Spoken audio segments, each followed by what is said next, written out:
Guys, once again, let me present to you, right, Dr. Javad Hashmi from Harvard, people. You have to say that with like almost with the word Hazrat before it. Hazrat, Harvard, Sharif. It is just so much prestige, I have to say, in saying, from Harvard. It's like, wow. Welcome to MindTrap, Doc. Thank you so much for having me. Right, so it's an honor. If you're cutting out the previous part, I got to repeat the statement. Go for it. It's an honor to be on the Muslim Joe Rogan podcast. So thank you. वाह वाह वाह वाह शर्मिंदा कर देते हैं. They embarrass me. So, Doc, those of the viewers that are not so familiar with your journey, you're from the States, born and raised in California, which just sounds like such a cool place anyway, just the name California. And then, your journey, your interest in Islam, graduating from Harvard, such prestige, and that too in the Department of Religion. In addition to being a medical doctor, what is all of this about? Give us a bit of an overview about yourself, Doc. Sure, I appreciate that. So, just like any Desi, I had two options: study engineering or medicine. I first studied engineering. I hated it, switched to medicine. And to be honest, I hated it too, but I was too far in now to quit. So I finished my residency and decided immediately to go back to the university. So I went back to get a bachelor's in Arabic and Islamic studies from UC Berkeley, a master's from Harvard in Islamic studies. And now I'm actually in my PhD for Islamic studies, the study of religion, as you said. So I did eventually choose to study Islam in the academic environment in the Western University. So that's the short and long of it. And in between, I also did a fellowship in medical ethics that kind of bridges my medical side to my interest in religion. So I still do practice as a physician part-time, but my primary gig, so to speak, is my PhD. And so I'm currently in the middle of my PhD. Weren't you, did you not get some of the comments that, look, now that you see a doctor, the real doctor, there were people say, no, I meant a real doctor. Those, that's like up there in the Desi world as prestige, mashallah, doctor. So when from that you thought, I want to study religion. I mean, is this not a bit of an odd, people say, yeah, he wants to be a mulvi. What the hell's wrong with this guy? Yeah. Did you not get any of that from people? Well, of course I did. My parents were not the happiest initially when I decided to do this. At this point in time, I should just buy a nice house, some nice cars, settle down. But instead, I've chosen this path, which is a lot more difficult. But really, I got married while I was a doctor, and then I quickly told my wife, you know what? I'm going to go study religion. But I was already married, so. I think in life you got to do what you love. And I feel like I was meant to study what I'm studying now. And so I absolutely love it. It's not difficult for me. I enjoy it. Wow. So people sometimes ask me, how many more years of the PhD you have left? And when they hear, they're like, oh my God. For me, the journey is just wonderful. So. Wow. That's awesome. By the way, this whole thing of wanting to study Islam or deepen your knowledge on Islam, and then Harvard, because it's not, even though it's amazing in terms of, these places, when you think of Oxford, Cambridge, Harvard, you don't really think of Islam. You don't really think, I want to learn Islam. I know, let's go to Harvard. Right. How is that? Because, your thoughts on that, just because that just almost seems as a kind of like an oxymoron to some extent, or a dichotomy in saying, well, Islam and Harvard, or, shouldn't you go to a madrasa, or shouldn't you go to al-Azhar? Yeah, so once I finished my residency, I had to make the choice whether or not I was going to study Islam in the traditional environment. And actually, Al-Azhar was the one that I had in mind, or studying in the Western University. So really, you can think of it as Al-Azhar versus Harvard in my mind. And to be honest, I actually did study 2 years of the Al-Azhar Arabic Islamic Studies program through their online program that they offer. And it was beneficial to me. But ultimately, I decided that I wanted to go the critical scholarly route. Yeah. So, in my mind, and this is a big debate, I was just watching another podcast, one of your competitors actually, nowhere near your state though, of course. But they were saying, they were saying this person's just a PhD from Georgetown. That's not a real Islamic scholar. But for me, I actually think I've come to the conclusion that I think the academic study of Islam, in my mind, is superior to the madrasa route. But I don't say that the madrasa route has no benefits. It definitely does. You acquire all sorts of great skills from that route, which is why I studied it for those 2 years that I did. But ultimately, that was at what place? Where you did the traditional. So I audited some course in a madrasa in Pakistan, and then I also audited classes. I took this is through Al-Azhar University. They have the online Arabic and Islamic Studies program. So I did 2 years of their curriculum there. And it definitely helped me to understand the traditional view and all of this stuff. And it also gives you good language skills for sure. Yeah, definitely. So it's very useful, but I think the best is to combine both. Yeah. And that's what I've been trying to do. So I always do some traditional Islamic studies, but my primary gig, of course, is in the academy. So I think doing both is the best route. And I think you're obviously someone who does the same too, because you trained in the traditional route and now you also read academic stuff. So I think that combination is the best. Wow. Just a quick question before moving on to something else. People ask me sometimes that, look, I want to enhance my knowledge of Islam. What should I do? Should I, in fact, I had a message from somebody just last week about, should I go to Medina University? Should I go to, and I get asked this a lot by people. Alhamdulillah, it reflects people are interested in enhancing their knowledge. Would you recommend, I'm just curious what you'd recommend, and would it be a Western university or would it be something, I'm just curious, that's all. I think it depends on the person themselves, what their religious views are. If you are an open-minded, critical thinking kind of person, then I don't think a traditional madrasa is the place for you to go. I think first of all, it's a pre-selective process. So I actually applied to the University of Medina many, many years ago, more than a decade ago, and I actually got rejected. Meanwhile, they accept. Are you glad now that you were? Of course, I'm glad. Of course, I'm glad. But I think about they accept people straight out of high school. So how could they not have accepted me? I mean, that's a little bit supercilious of me to say, but I was saying that's ridiculous how I didn't get accepted. But so there's a pre-selective process. Part of a divine plan. It's part of course. Well, they decided they obviously don't want somebody who is going to be a free thinker, who's going to think for themselves. So there's first a pre-selective process. Then once you get into the the madrasa system, you have to study there for 5 to 10 years. Yeah. And during those 5 to 10 years, they're going to program you.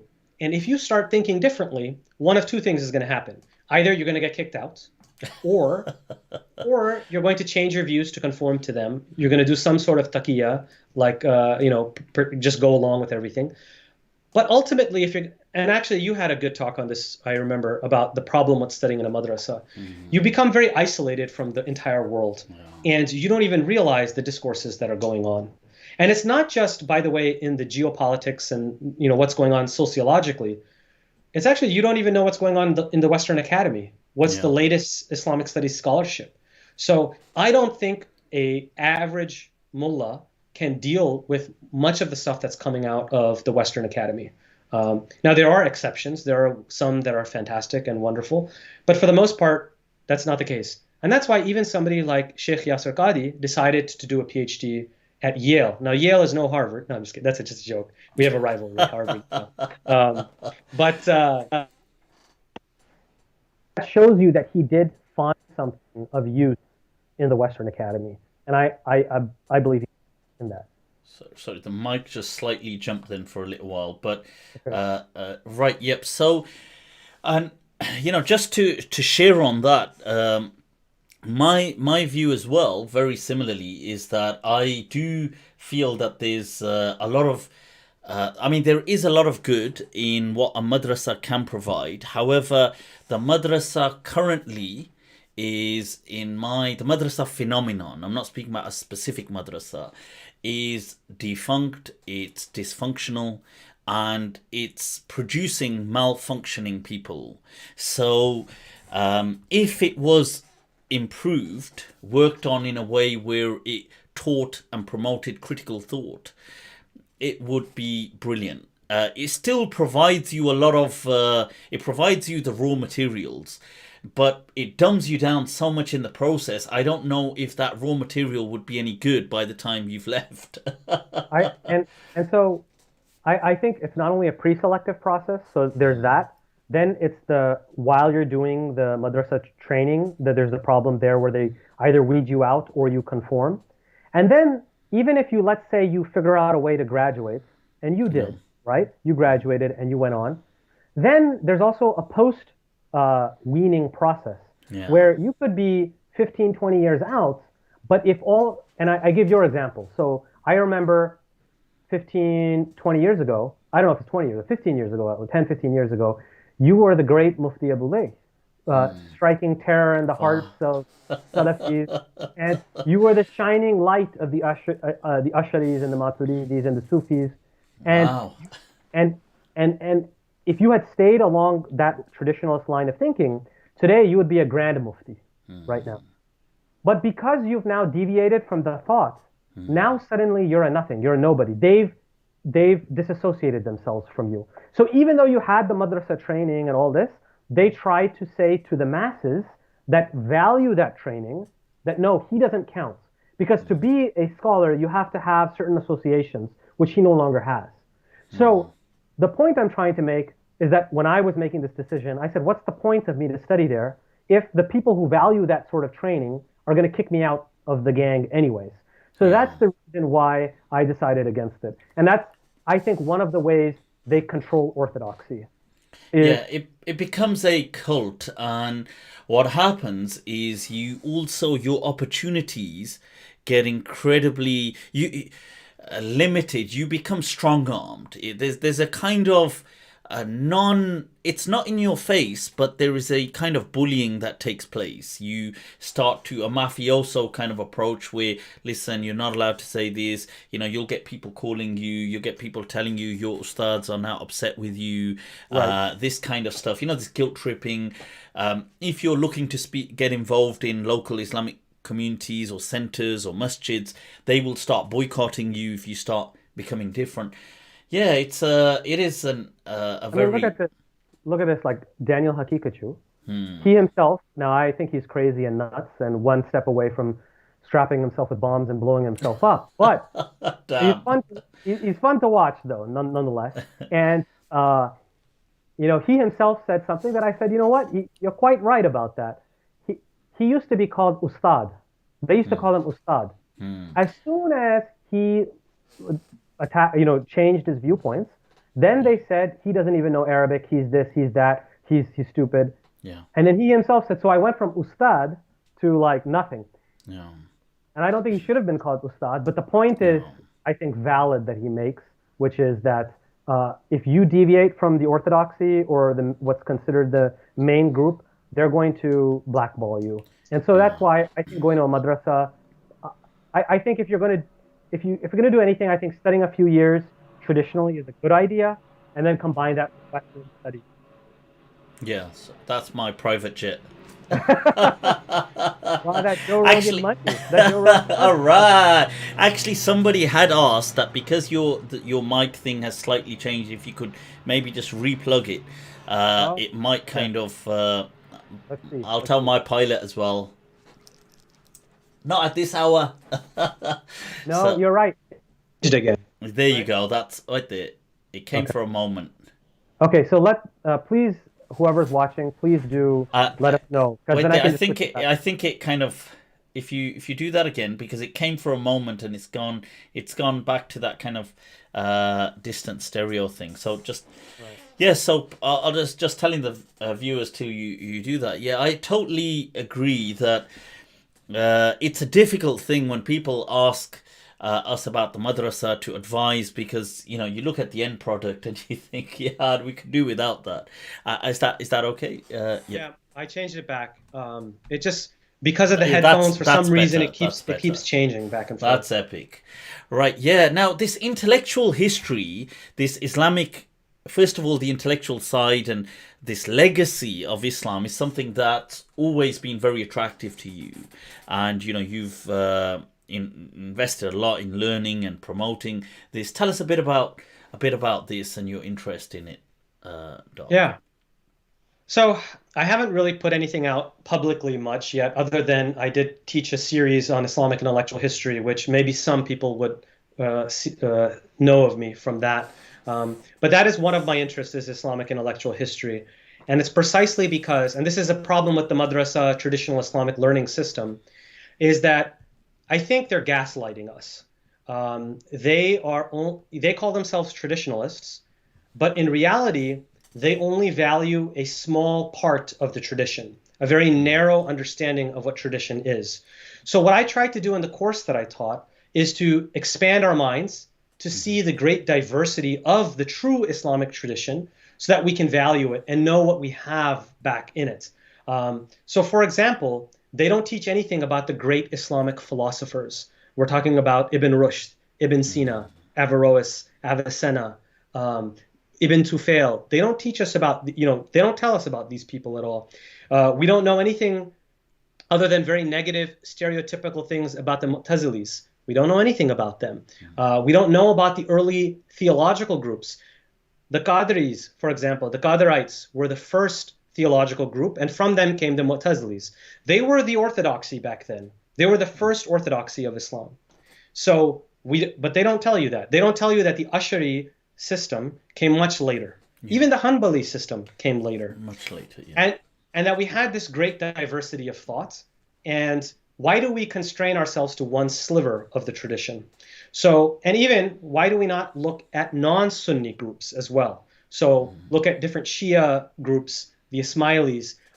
They had some great philosophers as well. We should look at this entire tradition and value it. And so that's what I tried to promote in the course that I taught. So that's available on YouTube. And I thank the Gandhi Center for letting me teach that course. So that's my interest in Islamic intellectual history. And I also think that in order to solve the problems of today, we, like, for example, issues like religion and science, I didn't find the answers in the two groups of Islamic orthodoxy today, which is the Ash'aris and the Hanbalis. Instead, I found the answer in Ibn Rushd. That's where I found the answer. So I think relying on all of these resources will help us deal with modernity in a much better fashion.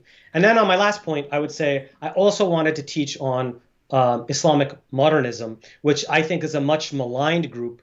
And so I wanted to say, let's take these thinkers seriously as well in the modern period. So in the past, I'm looking at these other groups like the Mu'tazilis, Islamic philosophers, and even non-Orthodox Sufis, and non-Sunni groups. And then in the present, I'm looking at Islamic modernists and other groups, even the Ahmadis, etc. So I'm trying to expand our mind and expand what we think of as a Muslim, and not view just towards orthodoxy.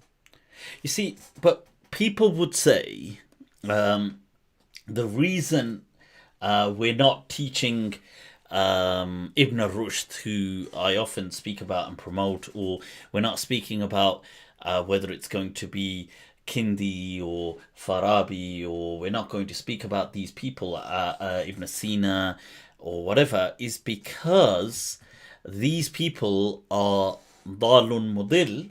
They are misguided and upon dalala, upon misguidance, and if we start promoting them, people will become misguided. This is the kind of response given when you. I mean, what do you think of that? What do you make of that? Because that's the response usually given, isn't it? Yeah. Well, I would say, sarcastically and ironically, I would say I would want people then to be misguided. If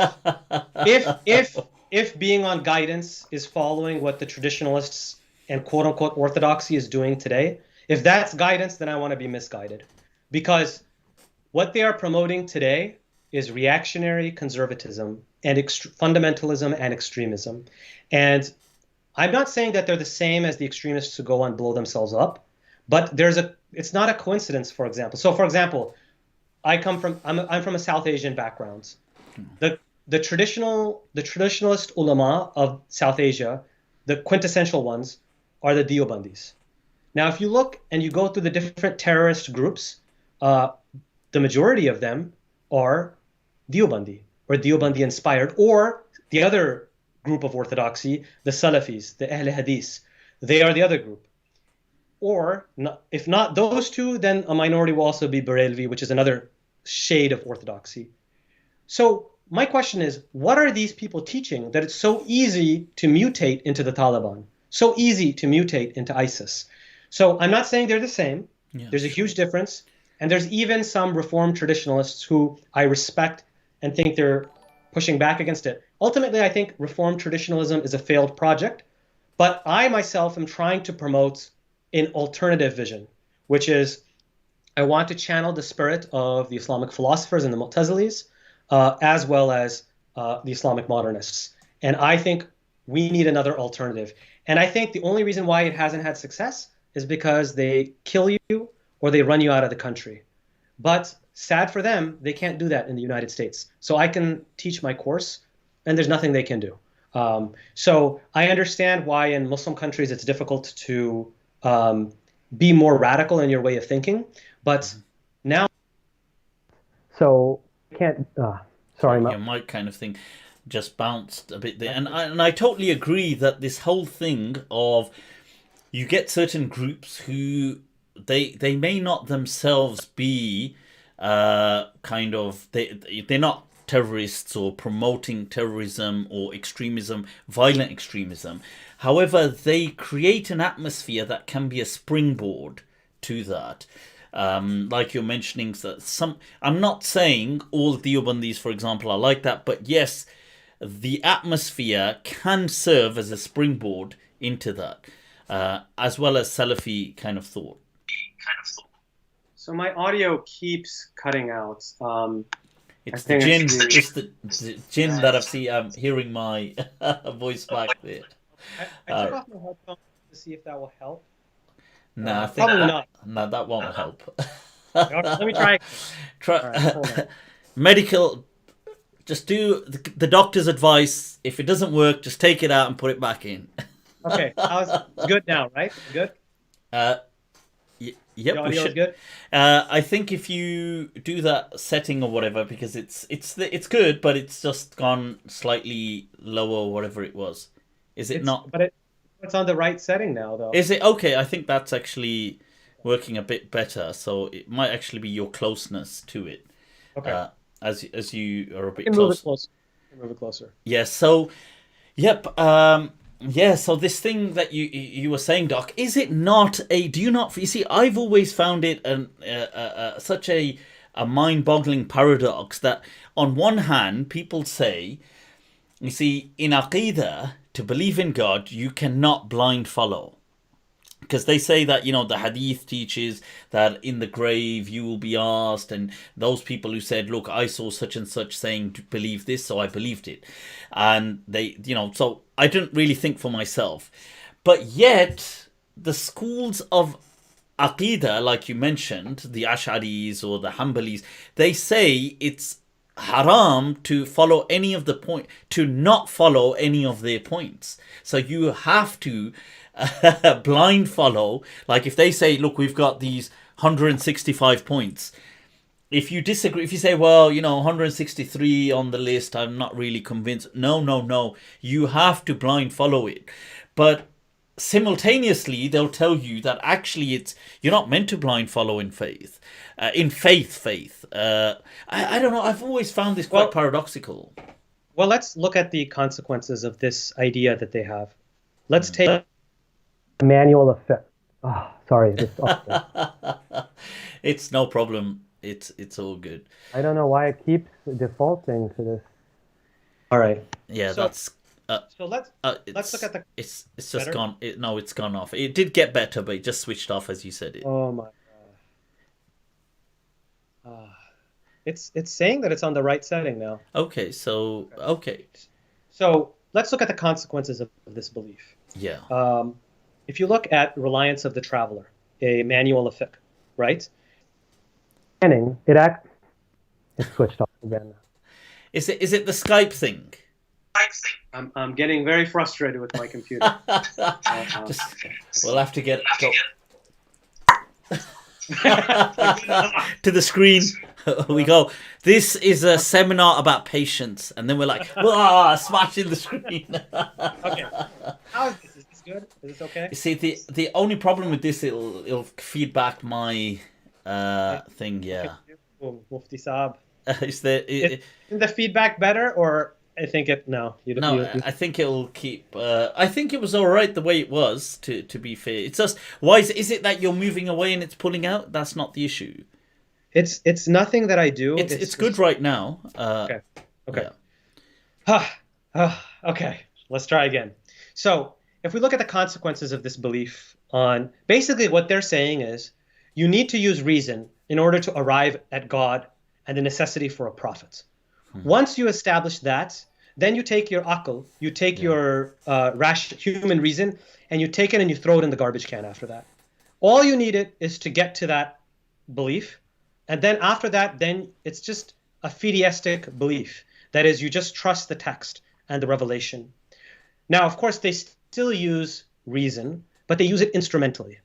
But they don't, they're instrumental rationalists. Not rationalists, sorry. They use reason in an instrumental fashion. I don't consider that rationalism. I don't consider that very rational. Rather, I think that's why I say we need to look at other groups in history, like the Mu'tazilis, who put reason and revelation at the same level, or the Islamic philosophers who even gave reason precedence over revelation. I think we need to consider these other options and value human reason. I will say that today, like no other time in history, because of modernity, you have reactionary conservatives, Deobandis especially, who will say that reason is a bad thing. That this is just, they equate reason with your whims and your desires. And that I was always taught growing up that religion is against whims and desires, which is your human rationality. So you should throw your human rationality in the garbage can. Now, what's the consequence of this belief? The consequence of this belief is, like I said, open up, and now I know my mic is not going to like this and it's going to cut out probably, but it's a fan. I think my mic is a fan of Reliance of the Traveler. But if you open this manual of jurisprudence, of Islamic jurisprudence, you go to the very beginning, and it says something quite shocking. It says, if you live on an island, isolated region, and you have never heard of the revelation, then you are not, religion is not, no morality is obligated upon you. You're not held accountable for anything you do because you haven't reached revelation. So the consequence of that is you can go murder, rape, kill, you can kill babies, eat babies.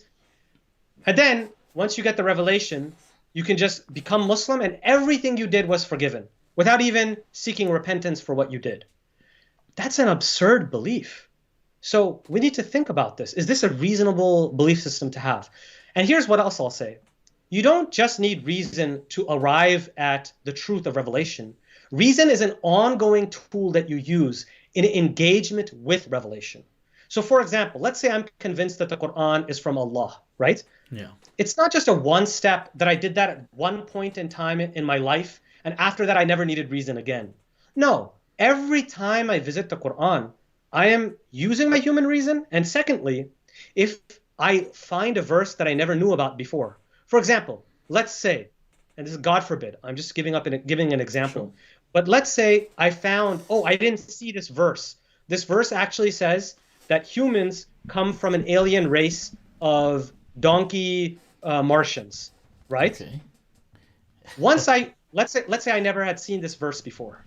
Well, then even though I had at one point in time been convinced with my human rationality that this Quran is from Allah, now once I see this verse, my reason would say, wait a second, it might not be. I'm not trying to say that the Quran is something that we should not believe in, but what I'm saying is that we have to use reason continuously. Reason is not something that we just use to arrive at revelation and then stop. And so that's my way of thinking, and I'm inspired by the Islamic philosophers, the Mu'tazilis, and other free thinkers of the past, as well as many Islamic modernists of the present. But people will say, Doc, and they say this to me all the time, but just putting it to you, they will say, yes, but reason is very subjective. You know, using your reason, where do you draw the line? Because, today, certain things are deemed reasonable, which were not deemed reasonable 500 years ago, and so on and so forth. Like, whose reason? This is often a question which is hurled at many people who advocate the voice of reason. So what is your response to that? Absolutely. So what I would say is actually the Ash'aris and the quote-unquote orthodoxy, they are more moral relativists than anyone else. In fact, if you read, and I respect Imam Ghazali a lot, I think he was a great intellectual, but he would argue for cultural relativism. He argued very vociferously for cultural relativism. On the other hand, it was the Islamic rationalists, the Mu'tazilis, and now the modernists who argued for universal morality, which says that there is a belief that it's not subject to human desire, whether or not something, for example, raping and killing babies is not okay in some cultures and not okay in others. So, in fact, what we see today is this strange alliance between postmodernists in the academy and the traditionalists who follow this kind of moral relativist argument. So they actually, and this goes back to the Euthyphro problem, right? Yeah. Where they say, are things good because God says they're good? Or does God say they're good because they are good? They are good, yeah. Right? So I think this is a false dilemma. I think there's the modified divine command theory, which states things are good because of God's very nature. So it flows from God's nature what is good. So it's not subjective. And neither is there these categories that exist before God. Rather, good flows naturally from God. But the point I'm trying to say is, once you have this ethical relativism, it's called ethical voluntarism, that's what the Ash'aris believe. That's actually more relativist than what I'm saying and what many Islamic modernist rationalists are saying, which is precisely that we have universal moral values which we should come to. Now, we might disagree what those are, but we believe that they exist. And we can say that there are at least some that we can agree on, and some maybe there's disagreement on. But it's so I would throw this accusation back against the traditionalists. Sure. So just to unpack that a bit. So I mean, the Ash'aris, their thing on this, by the way, I find it that element absurd that they say there is no such thing as good and bad. It's just whatever God said do becomes good, translates as good. Whatever God said don't do translates as bad. Complete nonsense. As opposed to people like Imam Abu Hanifa opposed that, and as did some of the other earlier theologians. But coming to you, do you believe that there is... how do you believe morality to be? I know recently there was a discussion between... Muhammad Hijab and Apostate Prophet, which they kept... It was Daniel Hakikachu, right? Oh, no, also Muhammad Hijab, right? Yes, so there was one also with Apostate Prophet, and I think it was facilitated by, I've forgotten his name now, the other Saleh, Adam Saleh. So now on this, Hijab kept saying...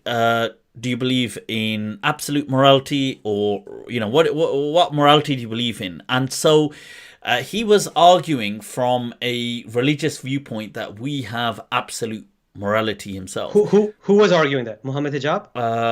So he's saying that we have morals given to us, and because you don't have morals, so is incest okay? Is this okay? Is that okay?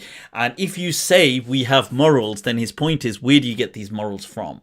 So how do you see? Because I see it entirely different. I don't see the morality debate like that, and I've given my perspective before, and I'll go into it. But I'm just curious how you see this topic. Thank you so much. So what I will say is this: I'm an academic, and I study the academic philosophy, All right.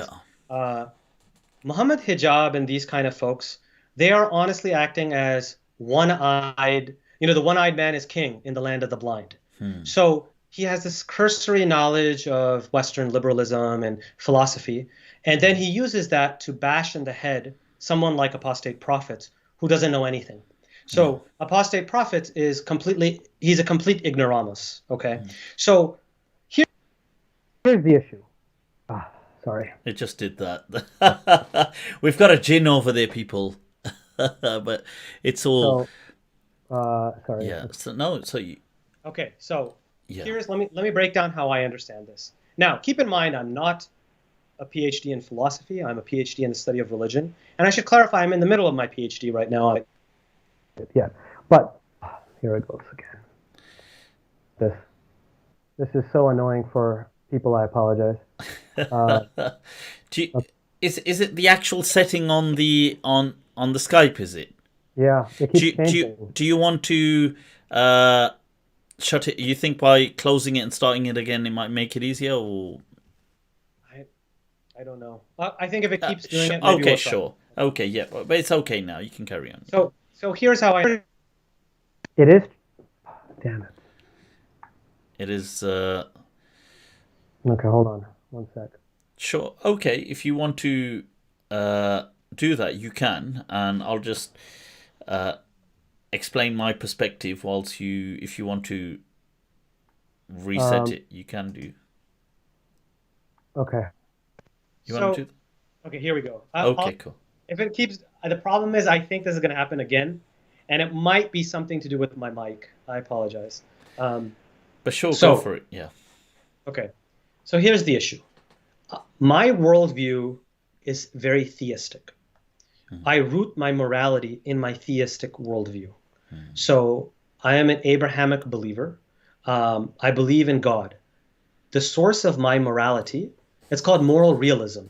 Moral realism in Western philosophy is now considered very passé. It's not considered very respectable anymore. Why? Because in the Western Academy, in philosophy departments, they've kind of distanced God. You can no longer really invoke God.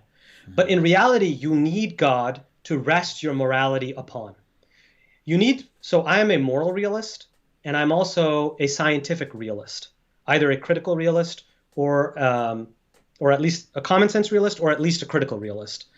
The same thing, realism, I show when it comes to morality. Now, what has been going on recently on YouTube is that you have these people who are Islamic traditionalists, who have studied the philosophy of science. That's what they've done. They've studied philosophy of science, and now they feel like the one-eyed man in a land of the blind. And what I would say is the people that they debate with are just people who don't know philosophy. So Joe Rogan had he's brilliant himself. He's the MMA trainer who's Muslim. He studied philosophy in undergrad, and he had a debate on philosophy of science.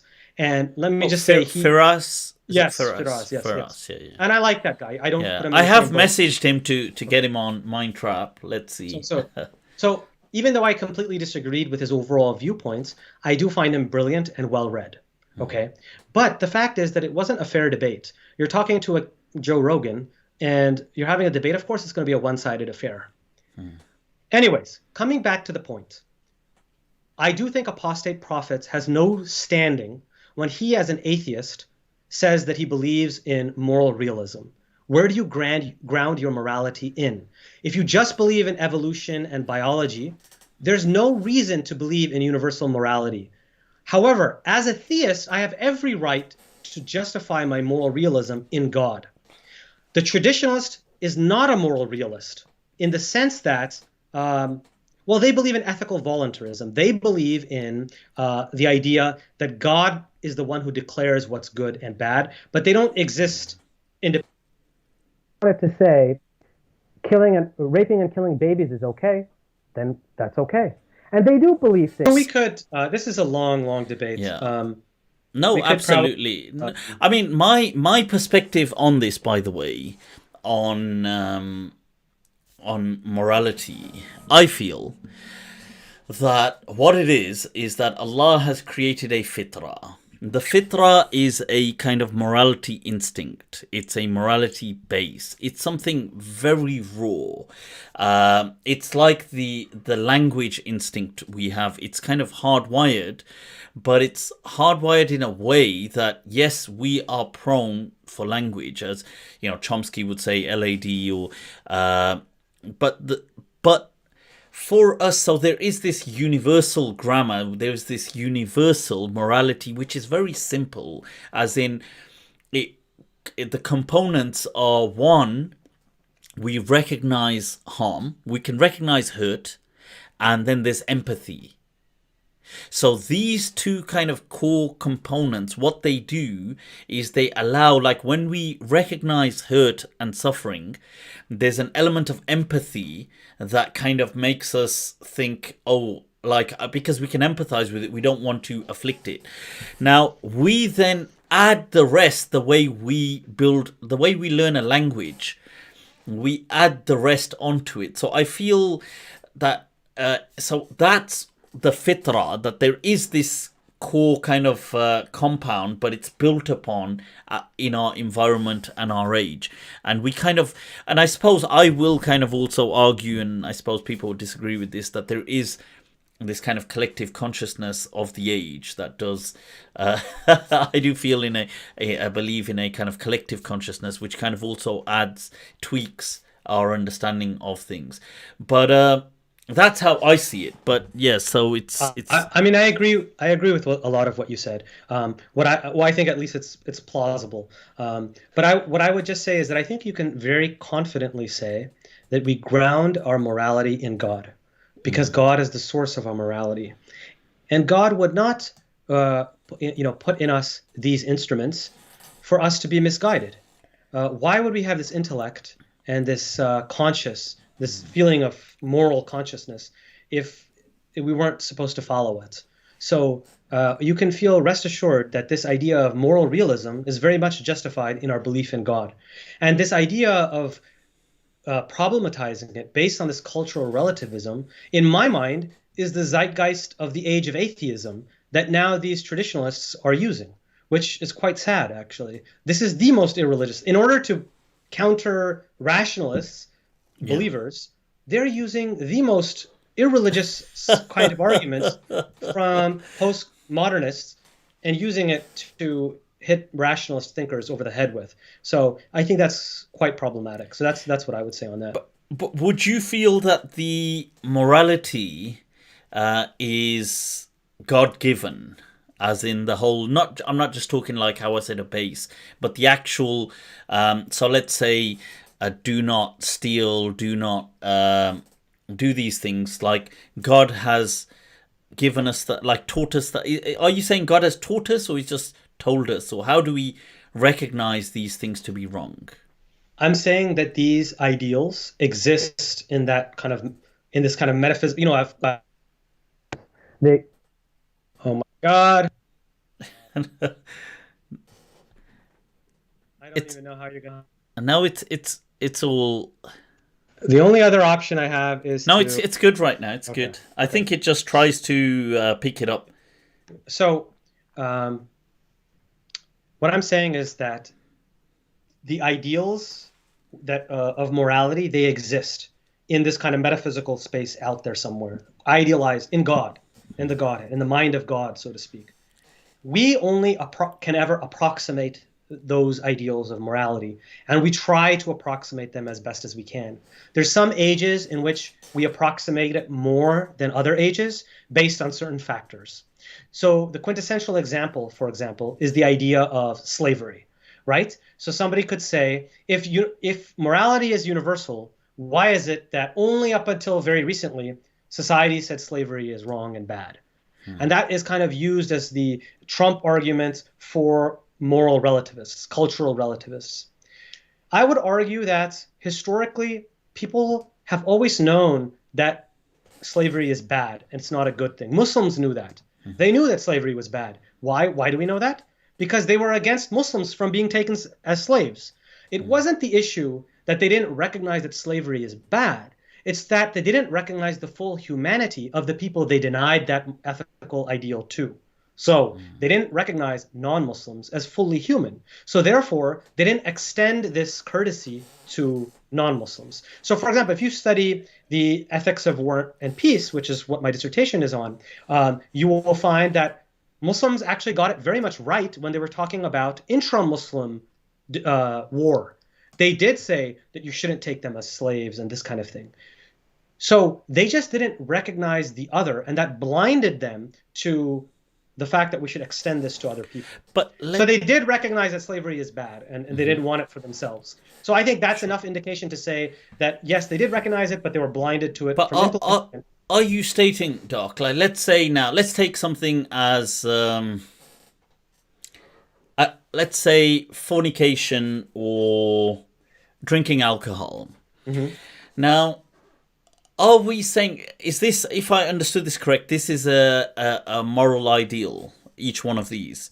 I don't think drinking alcohol is a moral ideal necessarily. Okay. It may not be. So where are these?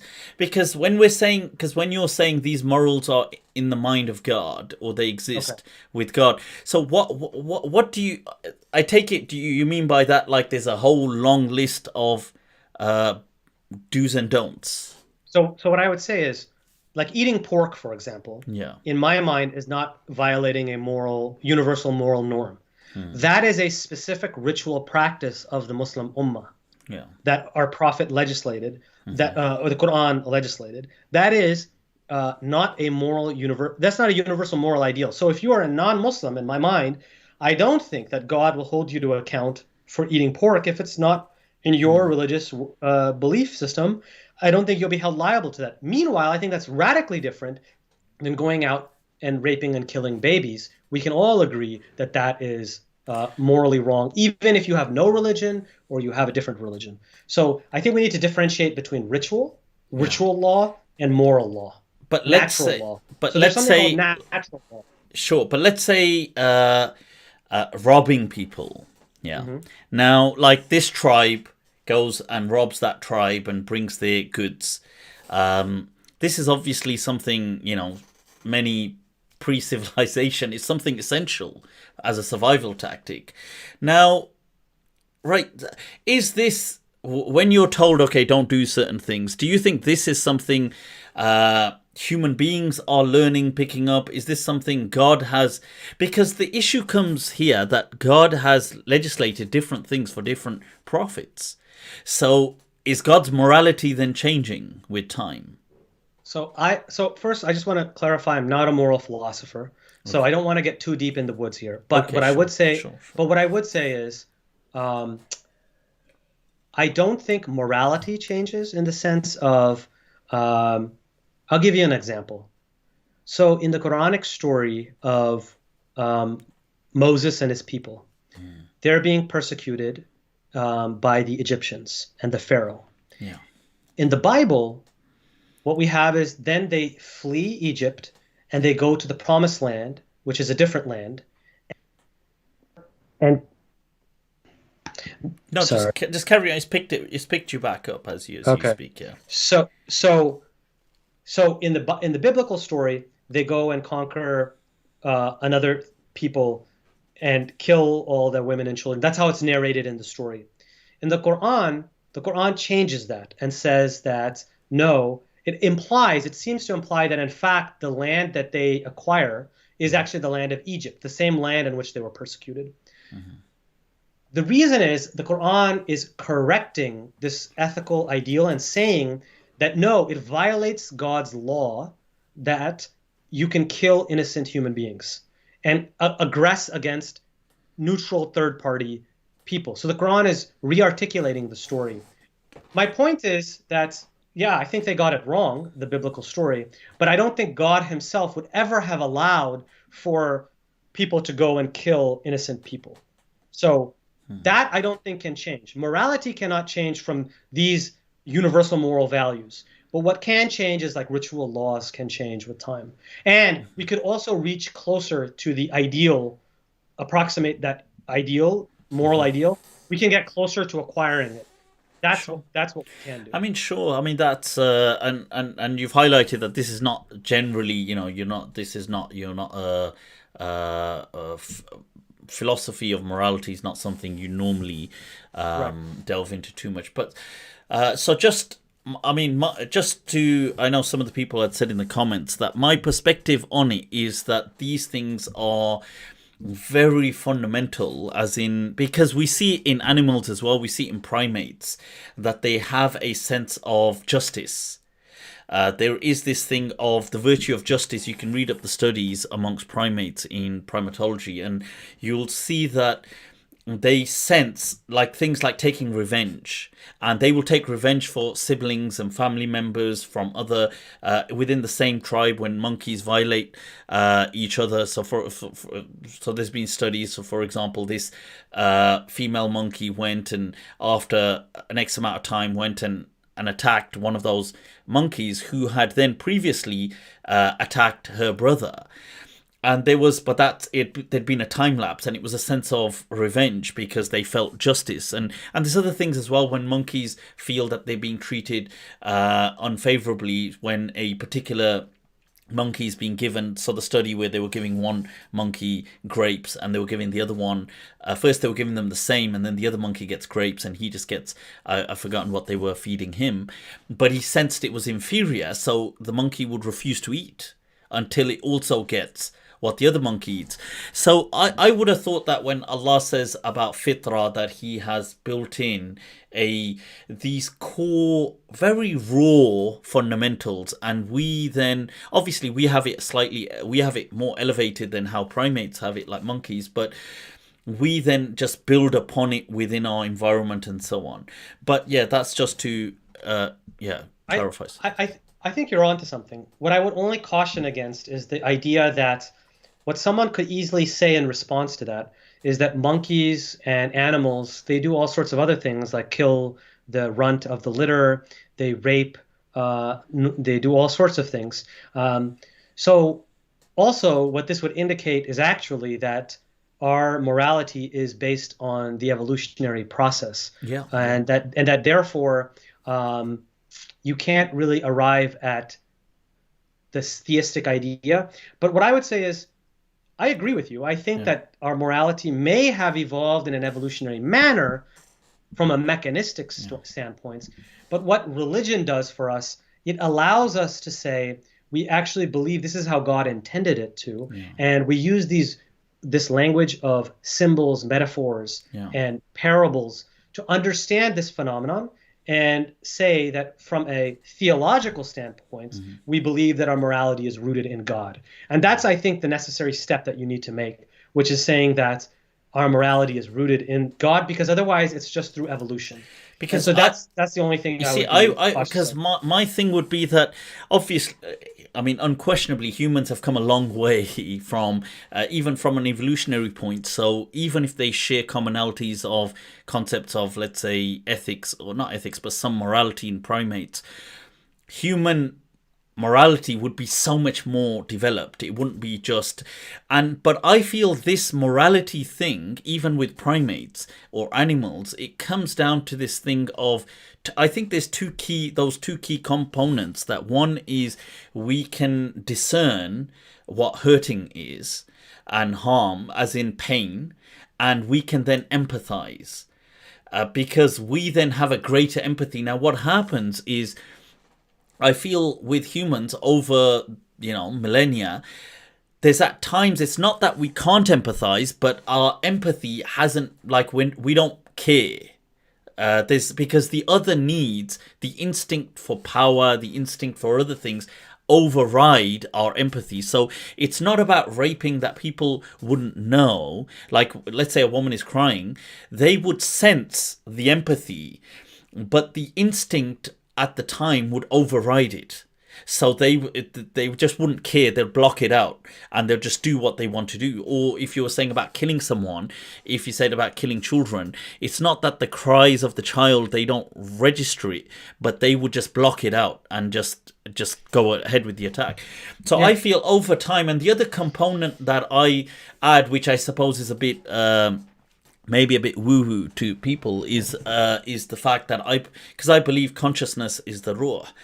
I feel that there is this kind of like a connectedness, and as societies evolve over time, there's a kind of, even though it's very low level, but a kind of like a feedback of the feel, the kind of zeitgeist that you were saying, that, you know, in a day and age, people's like, it's interesting how today racism in the West now is, even though it's unfortunately still there in several places, in some places more than others, but it's considered like horrible. And even people, you know, even people who sometimes, let's say in the West, if they've done something, they will take offense to, even if it has stemmed from racism. But if you said to them, oh, you're racist, they would find disgust at racist, like, oh my God, like, I'm not racist. And whereas, let's say in the 90s or the 80s, this wasn't there. Now, is this just simply a result of one? Is it a result of just more advertising and propaganda and raising awareness? Or is it, so just telling people, it's information saying this is wrong, don't do it? Or is it that as with the last few decades, the kind of consciousness, what I would feel is that the feel has changed. And so people have now, it's not that they've read so much about it, but they just feel that that's wrong. And I obviously that part is really difficult to explain, because the first part is obviously I can use evolutionary studies and I can use psychology, but this is just my, but yeah. So, I mean, that was just saying, if you wanted to say something about that, but I also wanted to tap into, you'd mentioned Quran, the story of Israel, and I wanted to come to that, but yes, sure. So I'll just say, I'll end with one point, which is I do agree with you that I think we can understand spirit, ruh, as probably it's the symbolic word for consciousness. And I think religion is describing consciousness. So I agree with you there. That's probably a good theory. That I agree with, that I lean towards. I don't know for sure, but I believe that. The only point I would say is, as far as this shared consciousness, I'm not discarding this idea completely. But what I would say is, the problem you would run into is, then how come let's say in North Korea, where those ideas don't reach through mediums, you don't have that change in cultural views. So I think you'd have to. But in any case, just to get moral, sure, but just to get, I'm going to get in trouble. I don't know. I'm not an expert in moral philosophy. No, sure. So. I just wanted to, yeah, absolutely. But there was just this verse which I wanted to say before, and it really ties in so well there, and it sums that up. Is that when Allah says, "Inna Allah ya'muru bil adli wal ihsan," that really all God is commanding towards is justice and a compassion. And it's interesting that the justice isn't expanded upon. It's kind of just said justice, as though you will just know what justice is. Enjoin the good and forbid the evil. There's no mention, ma'ruf. It's like what is known as good. So this is a very good point that you've raised. And this points us in the direction of, hey, maybe we should look at what these early Islamic rationalists, these Mu'tazilis, what they're saying. So what I taught when I was teaching my course, I do it in a more neutral way. Now, of course, you can read between the lines and you can tell where I lean. And this is like behind the scenes where I'm actually giving you my views. But in my class, I didn't. I took a step back. Sure. But what I think a lot of students realized was, hey, I kind of agree with the Mu'tazilis. Their views are not that crazy on these issues. It just makes common sense. So I think that's why we need to go back. But absolutely. I think I want to move away from moral philosophy. I mean, it's okay. This thing on stories, because you mentioned the whole the Bani Israel, they were trapped in the they were whether they were enslaved or not, but they were being kind of tortured socially within Egypt. They escape. They go to the Middle East. This whole thing. The narratives within the Quran. Now you have an interesting perspective and research on this, and it ties into two things which I wanted to kind of discuss, and we can come to the other point, because with Bani Israel, the story of them going there and then waging a holy war and regaining this land, this of Canaan, this whole Ardul Muqaddasa, this sacred territory. it taps into the topic of jihad, and that's also an area that you have an incredible wealth of knowledge in. So these two things, I mean, first of all, the stories in the Quran. Tell us about that, Doc. What's your take on it? So those are two topics I'd love to speak on. Thank you for that. So because my dissertation topic is actually on jihad in the Quran and the formative period. But actually the side project that I'm working on right now, I'm working on that with another fellow PhD candidate at Harvard, Ozzy Gunduz, who's an amazing guy, and I'm really grateful to work with him. But we're actually going through Muhammad Khalafullah's book. He was a Egyptian Islamic modernist who wrote his dissertation called The Literary Art in the Quran, of the Quran. And he tried to submit this as his dissertation, and he was blocked from doing so in his dissertation. He was not allowed to publish it like that, or submit it. What was the reason he was not allowed? It's just too controversial, or too controversial? So actually what me and him have been doing is we've been going through the entire text. We're almost done with it. We've been translating it, and we're going to do a close reading of it. We're not going to do a word-for-word translation of all of it. It's a very big book. Here, I have it right here. So it's an Arabic book, and it's quite a wonderful... What's it called in Arabic? It's Al-Fan Al-Qassasi. Hold on, let's see the exact. The Arabic titles are very fancy, so Fil Quran. So I think it might have even been a longer title, but... Sure. Yeah, and I'm surprised that that anything is prohibited in academia. To kind of, like you said, this is the Islamic world. I mean, come on, you get persecuted all the time. So this happened in Egypt. Okay. Oh, in Egypt. Sorry. In Egypt, okay. I thought you meant in the Western academic. No. So I was kind of shocked for a moment. Yeah. I thought, whoa, okay. So what I'm trying to do. So he is. Ozzy, who's my colleague, he's more into Arab literature, and so that's his interest in. My interest. There we go. We're back. My interest in the topic is from an Islamic academic theological perspective. So Islamic academic theology is the idea that we take the insights, the critical scholarly insights of the Western academy, and we apply those to our theology, our Islamic religion, and see, does it change our views at all? So what I'm trying to do is, anyway, that's something else, but we're going through this book, and what this author is arguing, I think he has hit the nail on its head. He has said that the Quran should not be read as a book of history or science. Rather, it should be read as a book of literature. And it's a sacred literature, but it's literature. And prophets and the Quran is a manifestation of this divine art, this literary art. So these stories, we should not understand them as literal historical events. Like, I'll give you an example. And I actually taught this in my class. I thought I would get banned, but surprisingly, I got away with it. But that's thanks to the Gandhi Center for their openness. But let's take the story of the people of the cave. Okay. If you actually YouTube, you can find a quote-unquote documentary on the supposed site of the cave, and then you go inside, and they show the objects that these people of the cave supposedly had, the sleepers, the seven sleepers, as they say. So they take it very literally. They say, what city did it happen in? Where was the cave? What were the names? But the Quran itself actually says, don't worry about how many people were in the cave. Don't worry about, and the Quran also, and so these are the arguments that the author is raising that I agree with, the book that I'm going through. He says the Quran specifically obscures much information because its intent is not history. Its intent is rhetorical in nature. It's to make a religious argument. So what the Quran is engaged in is religious and theological discourse. So it's not important to know how many men were in this cave, how long they stayed in.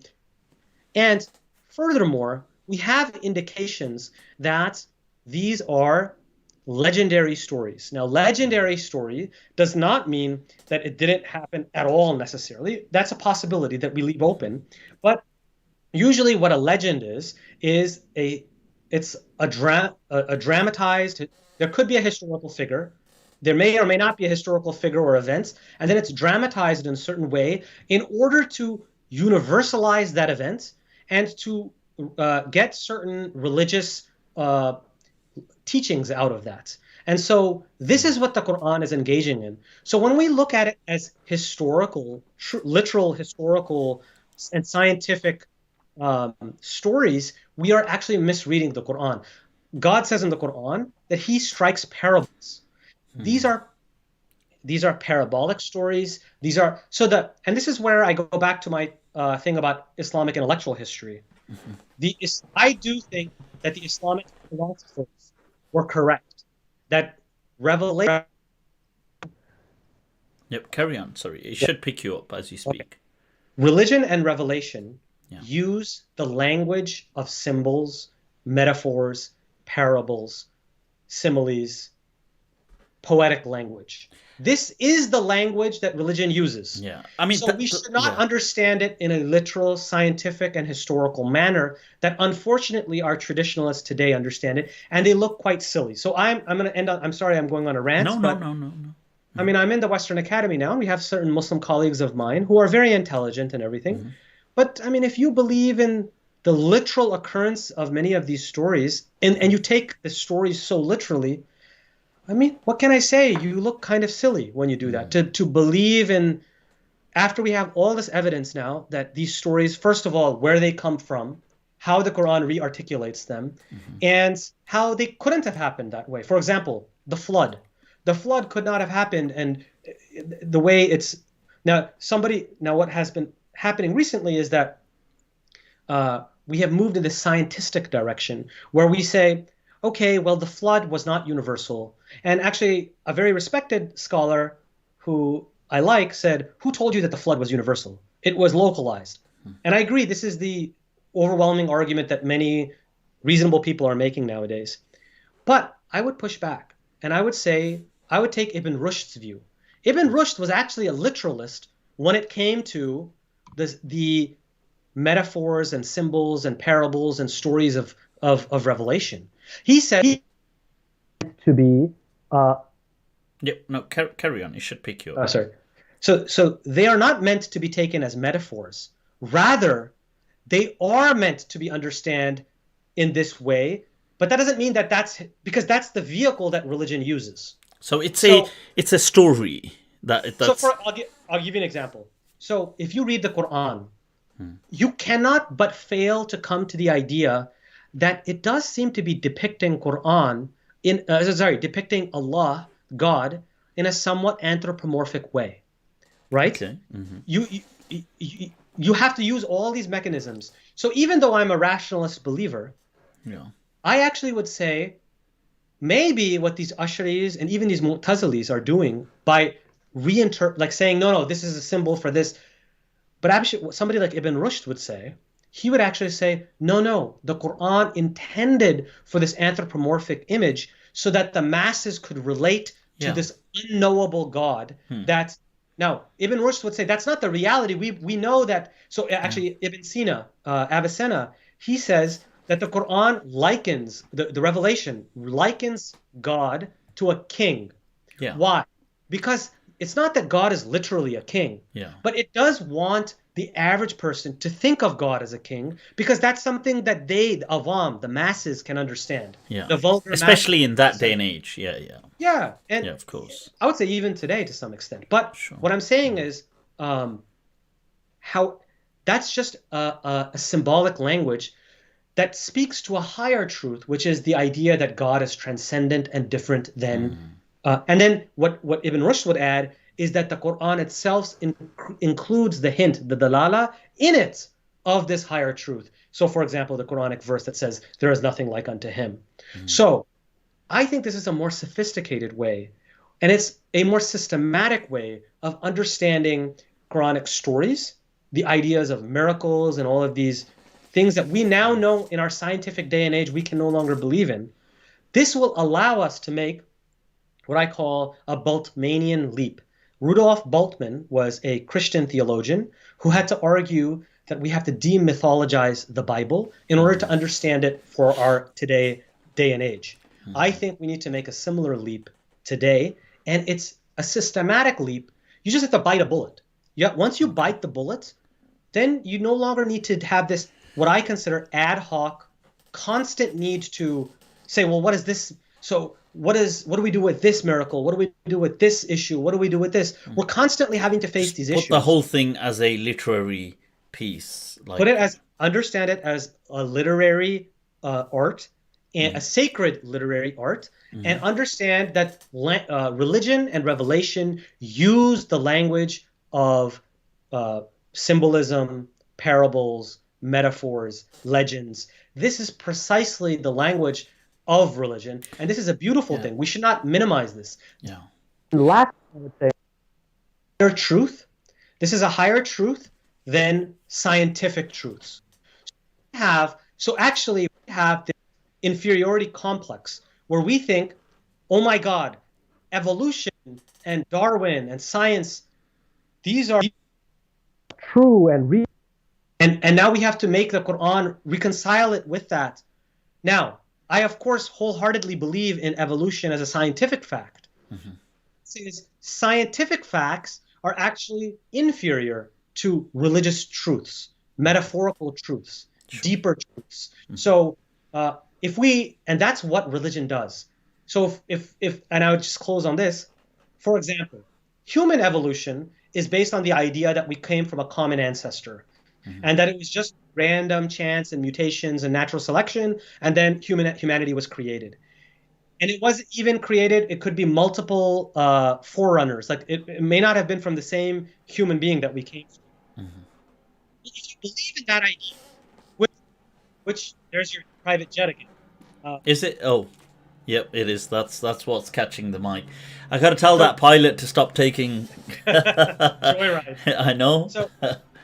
So what I would say is, and I'll close on this. I'm sorry for going off, but even though I believe that historically and scientifically evolution is the way humans were put on this earth, if we just leave it at that, then we're left with a very anemic moral worldview. What the Quran is, and that's where social Darwinism comes from. So after evolution, you had social Darwinism. If you just believe in evolution and no religion, then you would say, why would you believe in human rights? You would just believe that the strong should kill the weak because it's natural selection, and I need to increase my progeny, and that's it. Now, what religion does, it gives us those higher moral and religious truths, and it voices them in the language of symbolism and parables and etc. And then that gives us the basis for human rights and these things that we value today, that unfortunately secular atheism is getting rid of underneath our feet. And then we'll be left with nothing but nihilism and this bleak moral worldview. So that's how I understand these Quranic stories. You see, just to kind of my because I'm just hearing that and where I stand from. So several things you've said, like the Quran. Obviously, Ibn Rushd, somebody I'm definitely in line with his way of thinking, and that the Quran speaks in symbols, it speaks in metaphors, it speaks in all these things. I totally agree, and everything you've said about God, this kind of anything anthropomorphic or things like that. It's not that these things were accidentally said, but it's because humans could relate to it. Especially, I would feel, especially the people of the day and age, and by extension others as well from different times. Right now, and the stories thing is, as Yuval Harari has kind of like made very clear in his book as well, and I totally loved his book Sapiens, that look, human beings, what distinguishes us is stories.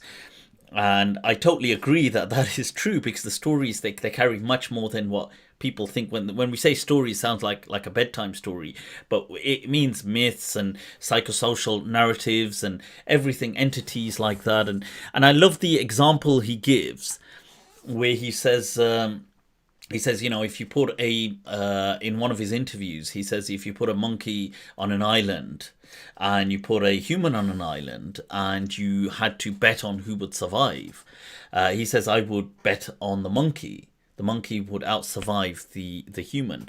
But if you put 1,000 men on an island and 1,000 monkeys, the 1,000 men would outsurvive they would accomplish all sorts. And he says, and why is that? It's not just because of the number, because it's the power of stories, the power of myth.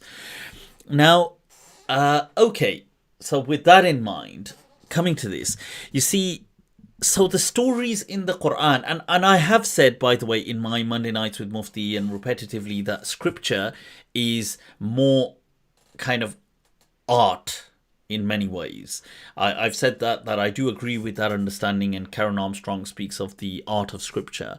So, but when we're saying like the flood of Noah, or let's say Abraham, or Moses, or Jesus, or Adam, Adam, are we saying these are entirely fictitious events and people? Is this what you're purporting? Is this, or just to be clear on where you stand on it? Okay, so in my class, someone asked me a very good question. They said, I was using the Islamic philosophers. I didn't say this was my view.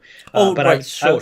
Okay, but according to this, this is my view. Okay, yeah. This is my. Now we're behind the snes, and because it's just me and you here, yeah, right? Exactly, There's no audience or anything, right? There's unfortunately a live audience. It's not going live. Oh my God! No, I'm just kidding. You're like, wait, Mufti, isn't this the pre-discussion? Yeah, no. In my class, as a teacher, I had to create some distance. So I was only sharing the Islamic philosophers' view, but I agree with their view. And I use their view to understand modern science and the issue of religion and science, the conflicts. And Ibn Rushd is my starting point with that.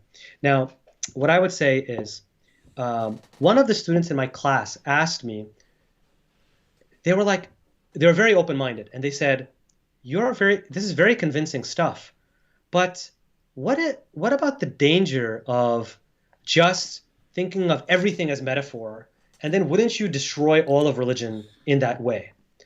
Was there that fear?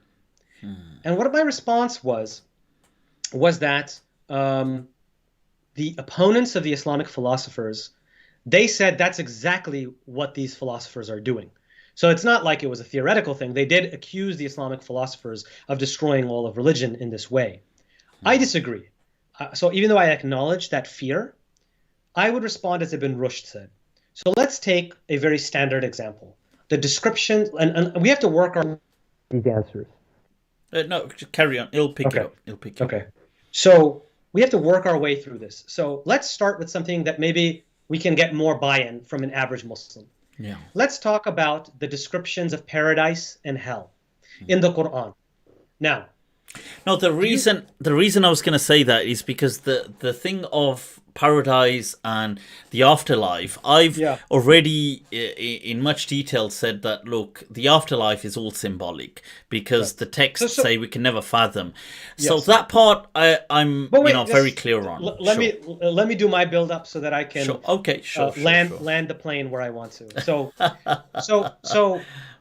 Ibn Rushd, so Ghazali in his book The Incoherence of the Philosophers, he wrote, he accused the Islamic philosophers of kufr on 3 points. And one of those 3 points was the fact that they disbelieved in the corporeal rewards and punishments of paradise and hell.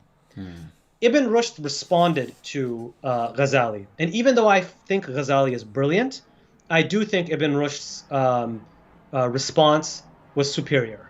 And there's your plane now. Oh, is it? Oh, bloody hell. I'm going to sack that pilot. So getting carried away with me being lenient about my private jet. Yeah, exactly. So what Ibn Rushd said, the only thing that defines belief and unbelief is that we believe in paradise and the afterlife, not how we believe in the details of the afterlife. And he even pointed out that Ghazali himself has said that some of the Sufis disbelieve in the corporeal. They think these are symbolic punishments and rewards. And we know that, and we can just go through the text and understand that these are symbolic, because is it just a coincidence that all of the descriptions appeal to people who live in the desert? Are we saying that that's exactly what people who live in Scandinavia, that's what they get, even though for them, if they imagine paradise, they would want beaches and sun and, getting nice suntans. That's how they would imagine. Whereas for an Arab person living in the desert, it would be cool breeze. That's the kind of thing, gardens under which rivers flow. That's what they would imagine. So okay, so now we have buy-in that yes, those. Yeah. Those things I think would be, and I think that's, by the way, for people who are open to interpretations, I think that's quite simply palatable, because once you say, look, the afterlife is something which is beyond human comprehension, then obviously the fact that the Quran will give some form of an imagery approximation to entice people just makes sense. But stories are something of this world. Yes. Okay, I get that. So, yeah. So first of all, it's important to keep in mind, they're not literally of this world. They're part of sacred time and sacred place. That is different than historical time that we live in now. Okay? So if you look at the Quranic stories, they don't give us any detail about what century they occurred in. They don't give us geographical details. They exist in an ahistorical, sacred time and sacred place. Why sacred? Because this is terms that scholars in the study of religion use. Okay. But what it means to say it's not normal time, in the sense that, what is normal time? Normal time and normal place means that, so you're in a normal place right now. You have something flying above you, right? Like that wasn't ideal, right? When you had that plane fly above your private jet, that interfered in our conversation. Now, I have a question. If you were telling, it might be angels actually thinking that. So we're gonna have to talk about that too. But all right. So now, let's say if the Quran is telling a story of a past prophet, do you think it would just give a detail of a plane flew? Even hypothetically speaking, it wouldn't give these useless details that don't help with the moral of the story. This is what we mean by a sacred time and a sacred space. All right. The rules are different. In regular time and place, things just happen. One damn thing after another. That's what regular time is. In sacred time and sacred place, it's different rules. It's special. So if we look at the stories of the Quran, what do we notice? We notice that they all follow certain archetypal patterns. For example, we have these punishment stories. All of the stories are the exact same kind of arc. There was a prophet that was sent to the people. The people mocked the prophet, disbelieved in him, and rejected him. That prophet would be distressed by the disbelief of his people and their rejection. God would come and give that prophet solace, and then finally he would destroy those people. Right? This story repeats itself over and over and over again. Yeah. Why? Because what is the Quran actually doing when it's narrating these stories? This is archetypal because it's actually talking about the Prophet Muhammad, peace and blessings be upon him. Okay? It's actually talking about the Prophet. And that's why the same story can actually be narrated in different ways, even though it's talking about the same character and the same event. So, for example, in the story of Lot, the story is narrated in two different ways, at least. In one story, the angels actually informed Lot beforehand that they're angels sent from God. In the others, they don't do that, and he's surprised, and he's surprised by that fact. Now, if you were an Orientalist or you were somebody a missionary, Christian missionary, you would say, look at this discrepancy. The Quran is just has these contradictions in it. These are not contradictions. Neither should we seek to reconcile them like many traditionalists do, to say, oh, we can explain this away and use certain textual acrobatics and move this away. No, what we say is these two stories were revealed at two different times in the prophet's life, and they were sent for a different purpose due to the contingencies of the prophet's own time. So, for example, there's a story in the Quran about when the Israelites worshipped the golden calf, and and that story is narrated. In one of the versions of the story, the story ends with God's mercy and forgiveness, where God turns in mercy and forgiveness to the people, the Bani Israel. In another version of this story, the story ends with punishment, and it doesn't have anything about the doors of mercy being open. Why is that? That's based on the relationship of the Prophet at that specific time with the people of the book in his time. So what the Quran is actually doing in a literary way, it's talking about these past figures and talking about the present. Now, I know I've beaten around the bush a But little are bit. you, so let's just, on that note, I was going to say that, I'm look, beating around the bush, so I'll the get there. Israelites, let's take them as an example since you've mentioned them. Yeah. Now, were they, because somebody would ask that, do you feel that they are fictitious, the Israelites, or were they a real, is this real stories that have been dramatized, or are they fictitious events? So you're calling me out that I am kind of beating around the bush, but I'm actually building up to it. So now I'm going to directly answer that question. Sure. So when certain traditionalists argue that the Islamic philosophers were destroying all of religion, I would say that they're not. And I actually scandalized my own wife when I told her my views, and she says, "Wait, do you even believe that the Prophet Muhammad existed?" And I said, "No, of course I do." So at least You began that sentence by saying no, and then I thought, no, of course I do. Okay, so let's start with what I know for sure, as an academic, and as a believer. And I don't find any contradiction between an academic and a believer. I'm an academic. I'm somebody interested in doing academic theology. So as an academic, I know that Prophet Muhammad existed. There's only a minority of fringe scholars who believe that he didn't exist, and they're not taken seriously.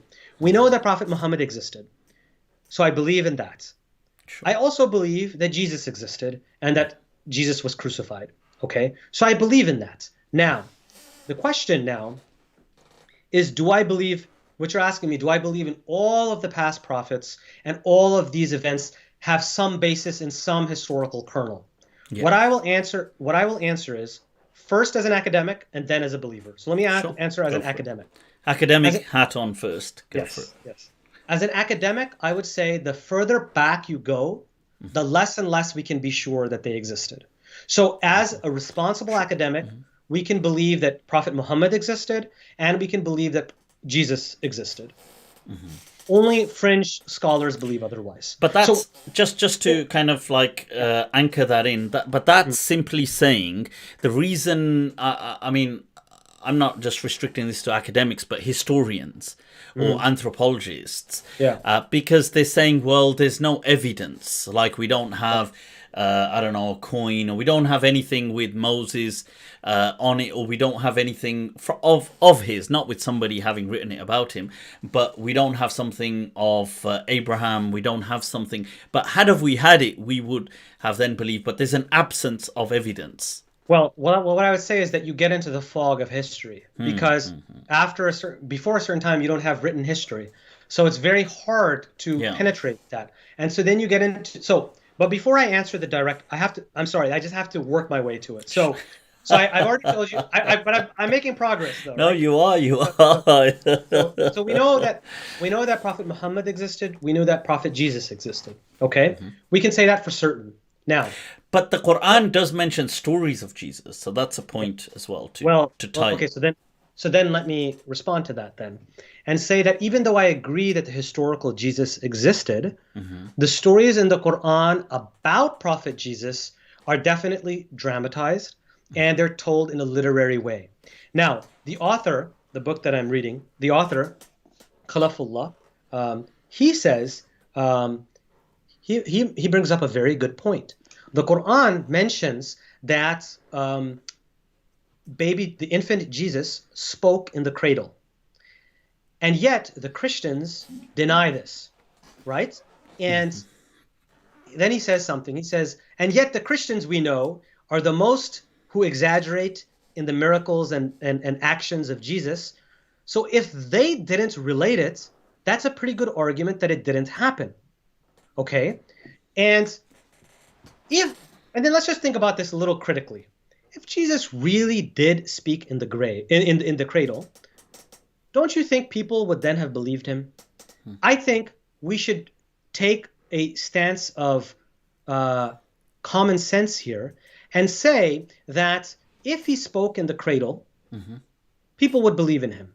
Now, people are gonna. Here's where I'm gonna get pronouncements of kufr that are going to be launched. Before you get to that, because there was the point that, like what I've said, is that no actual clear verse of the Quran states that Jesus spoke in the cradle. It's us inferring, reading between the lines that fills that in. Here's what I think. I think that is engaging in textual acrobatics. True. Okay. And so I'm trying to give. So when I'm just telling you how I view it, sure, and you can disagree. No, of course. So when I've listened to your past videos on these things, and I'm like, this guy's on the right. I feel keep. You're 70% there. And 70%'s a pass, isn't it? It's a good pass. Yeah, I'm gonna get you 100% there, right? So that's arrogant of me to say. Okay. So let me narrow this down. Let's talk about miracles first. Because these past stories are about miracles, so we have to talk about miracles. Now, the traditionalist view do you feel the past stories are actually the central theme is miracles? Okay, so let me get to that, please. So, sorry, I didn't mean to be rude. Was I rude there? No, it's not rude. Of course not. That's not rude. You should see how people interact with me normally. Okay. So, traditionalists argue that miracles are obligatory to be sent to prove the prophethood of a prophet. That is the purpose of miracles. Okay? Theologically, that's the purpose. In order to be a prophet, you have to make a claim of prophecy, and it has to be confirmed with a miracle. That is the traditionalist view. Yeah. Now, if you read, okay, let's take that view. No. If you hold on. Yeah. I mean, we're in agreement that view is crazy, but yeah. Yeah, but we're going to hypothetically take that view. Sure. Explain it. Yeah. Now, you take a look at the Quran. The Quran itself seems in multiple places to imply clearly that the prophet did not carry out any miracles. And they have to, so in fact, it says that the infidel pagans, they said, make a ladder to the sky, to the heavens, and bring us a miracle down. And the Quran says that, you know what, it gives all sorts of rhetorical arguments saying that even if we did that, first of all, the first theological claim of the Quran is if we did that, the matter would be done. Yeah. Then there's no purpose of belief after that. And God does not compel people to believe. So it links miracle to compulsion. So if God brought down an angel and that would be compel, and we know that. If, for example, Angel Gabriel came down to me right now, if me and you are talking right now, and all of a sudden Angel Gabriel came down here and said, and we both saw him and he had wings, 70 wings and all this stuff, then I would be like, oh, I'm totally wrong on my view, right? Like there would be I'd be like, damn, those mushrooms kicked in quick. They kicked in before I even took them. The point is that the debate would be done, correct? The time for belief would be done. So God is making a theological claim that you are asking for miracles. We're warning you of the punishment. And if we bring you what you're asking for, the time is done for you. Now, this is the theological argument that the Quran is making. What the traditionalists have to do is they have to use textual acrobatics to read in miracles in the Quran for the Prophet Muhammad. What they do is they say the splitting of the moon. And then they use their hadith literature. And in the hadith literature, there's tons of miracles. You have the Prophet walking and the plants are turning, shading him. And he has no shadow. Think common sense. If the Prophet actually did any of those things, don't you think his infidel pagan enemies would say, oh yeah, that guy is a prophet? Yeah. And why would then, if those things actually happened, why would the Quran have all this dialogue about they're asking you for miracles and tell them that if there's no point of sending you a miracle, right? So the point is we can say that the traditionalists with their theology have created a big problem. And by the way, J. Smith and all of these Christian missionaries, they actually use this to hit us over the head with. They say that Prophet Muhammad didn't do any miracles, and we can prove it from the Quran, and they're right. They're right about that. So instead of insisting on this silly theological belief, we should actually try to understand what the Quran is doing. So what the Quran is doing, what Fazlur Rahman said, Professor Fazlur Rahman, in the Quran, it seems as if miracles are out of fashion in the Quran. Okay? So now, I still haven't answered your question about past prophets. I'm getting there. I'm really getting there. Sure. I promise. This is the straightforward response. Wait till we get to the complex response. So I'm going to say one more point. No, go for it. The only miracle that we could actually think about when it comes to the prophet that's mentioned in the Quran is the idea of the angels coming down on the battlefield of Badr. Okay, that's interesting.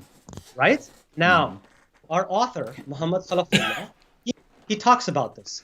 He says, he actually quotes the classical scholars to prove his argument, that many of them actually recognized that either these angels can be seen by you and me, when they could be seen by the prophet and the believers and the enemies, or they were not seen and they were unseen. Yeah. In either case, though, if they were, first of all, he says, I don't know, I forget how many angels it mentions. I think sometimes 7,000, sometimes 70,000. I don't remember exactly. He says, why did God need to send down thousands of angels? One angel could have done the job. Remember in the story, Angel Gabriel says that if you want, I can destroy them all for you. Right? So he says, why did it say multiple angels? We only needed one angel. Secondly, he said, we know who killed. We have the names of the people who killed the chiefs of the infidels. Yeah. So the point that go ahead. Sorry. And I was going to say, carry on. Just saying, I'm just getting this thing for my throat. It's just right here. But carry on. But I've put you up here, so people are just hearing you. Do proceed. Just one second. I can wait for you. It's okay. I'll wait. No, carry on, because people can just see you anyway. Okay. I got you. So what he is arguing is that clearly this is rhetorical literary language that's being used to convey the idea that God is strengthening the hearts of the believers.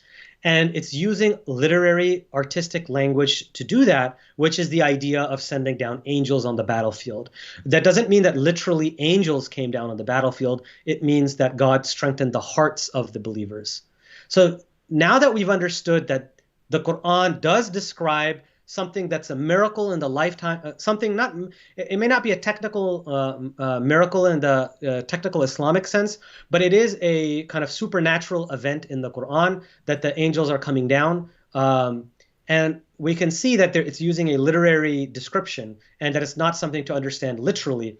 We can now use that to apply that to the stories of the past prophets, their stories. I got a question. Were you listening to me, or did you miss that? Okay. Mufti Saab, did you miss what I just said? You did. Tell me. That was the crux of my argument. Oh, you gave the. You answered it all. God damn. Okay. So I'm gonna repeat very quickly. No, just The only thing that we can say that is supernatural, described in the prophetic mission in the Quran, one of the only things, is the angels coming down on the battlefield. However, we have the reports of the Muslims who killed the chiefs of the infidels. We don't have any. First of all, if they saw them with their own eyes, they would have just fled. We don't have that. Instead, we know who killed who, and so even the classical exegetes, many of them recognized that this didn't literally happen, but instead, what was happening was and now this is my author speaking. This is a literary, artistic description of God strengthening the hearts of the believers. So it's not that literally angels came down to the ground and fought the infidels. It's that the Quran is using a description like this to describe God sending down and resolve in the heart believers. Therefore, we can apply this same this understanding to the stories of past prophets. Just a little footnote there that I do have a clip. It's quite a very it's not your average kind of response on this thing about the angels at the battlefield of Badr, which is mentioned in the Quran. Now, I do explain that, yes, I go in line with what you're saying when Allah says we sent angels to reinforce. This is more, it's not something which is a physical, it's something which is more about meaningful and this kind of strength and that kind of vigor and the whole thing. But when people said that they saw these, they said we saw, for example, these people with this particular green cladding, they were on these horses and they were just chopping through the enemies and doing all of this. I have this, I found interesting this theory that they were, that it's likely that this was that they were particular knights that had been brought it through via Salman al-Farsi, the knights of the house of Kairan. And that they were people who were often described with these same descriptions, and they had appeared through other historians you see at other battles, especially around where the Sassanids were fighting off certain people, and they had come. They were not part of the Sassanids per se, but they and I've been quite intrigued by that perspective. That's that 30% where we disagree. I think that's where I would go back to Ibn Rushd, and I would say, no, let's take a literal understanding of the story, but understand it that it's a literary language that's being used, and let's not mess that up, because what you're doing is you're actually taking something that's sacred and making it profane. So you're actually belittling the language of the Quran by saying that this is my view. And Sure. you can Sure. say the same. I'm saying that, and then it's also ad hoc, and you're constantly having to reinterpret every single, I prefer biting the bullet, and it's more systematic, and it's saying that this is just a literary description that's talking about strengthening the hearts of the believers. And if God had actually sent angels down, and I know you're not saying that, but if they had sent literal angels down, then what is the great thing that the believers did? The whole purpose is that they risked their lives in battle to defend their freedom of belief. That is what the story is about. That is what the historical event is about. So you actually deny them that when you take a literal understanding of Scripture. So finally, I hope I'm getting there. Somebody said the Karens are unstoppable. What does that mean? What is the Karens? No, because I had said I know what Karens are. No, but because I had said from the house of, although it's spelt like that, Karen, it's not a feminine name in Persian, where it was just the name of the household. So they're saying about the angel story that I said, the knights from the house of Karen.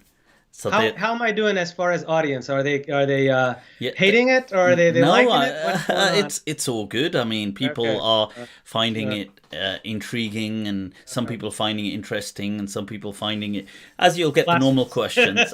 Okay. So now to come to the meat of the issue. Okay. I would answer as Professor Fazlur Rahman did. Now, he's the University of Chicago professor, not Maulana Diesel, as some people can be confused with. So Professor Fazlur Rahman, who was the quintessential Islamic modernist, and by the way, I identify openly as an Islamic modernist, and I take pride in that. And we can talk about that later. But he said that it's a very brief passage, but I highlighted it and I starred it. And in one of his books, he wrote, believers need to stop worrying about the historical and archaeological enterprises that are going on right now, because they're so fearful that it will disprove the historical truths, the historical reality of some of the events that are mentioned. For example, the Exodus. So we are so worried that if the Exodus gets proven historically not true, then our belief goes down the drain. What I am arguing is, we don't know.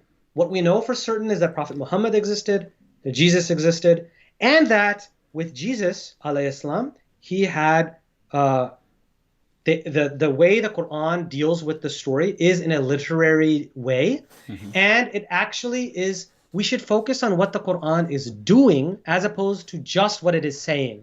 So, for example, when it talks about miracles, what the Quran is doing is actually saying it's re-articulating the story for a theological ends, not to narrate history. It's saying that yes, Jesus may have done all of these things in your sacred stories, but really it's reattributing them to God, that they did it with the God's permission.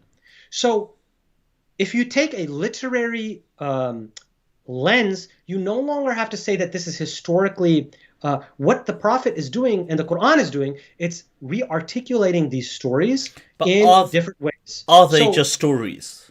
So yes, it's a legend, and legends are usually, not always, but usually based on actual historical figures, but certain things are dramatized. So I don't think that he actually spoke in the cradle or rose the dead. These things are literary, just like we say we're okay with saying that with angels coming down on the Battle of Badr.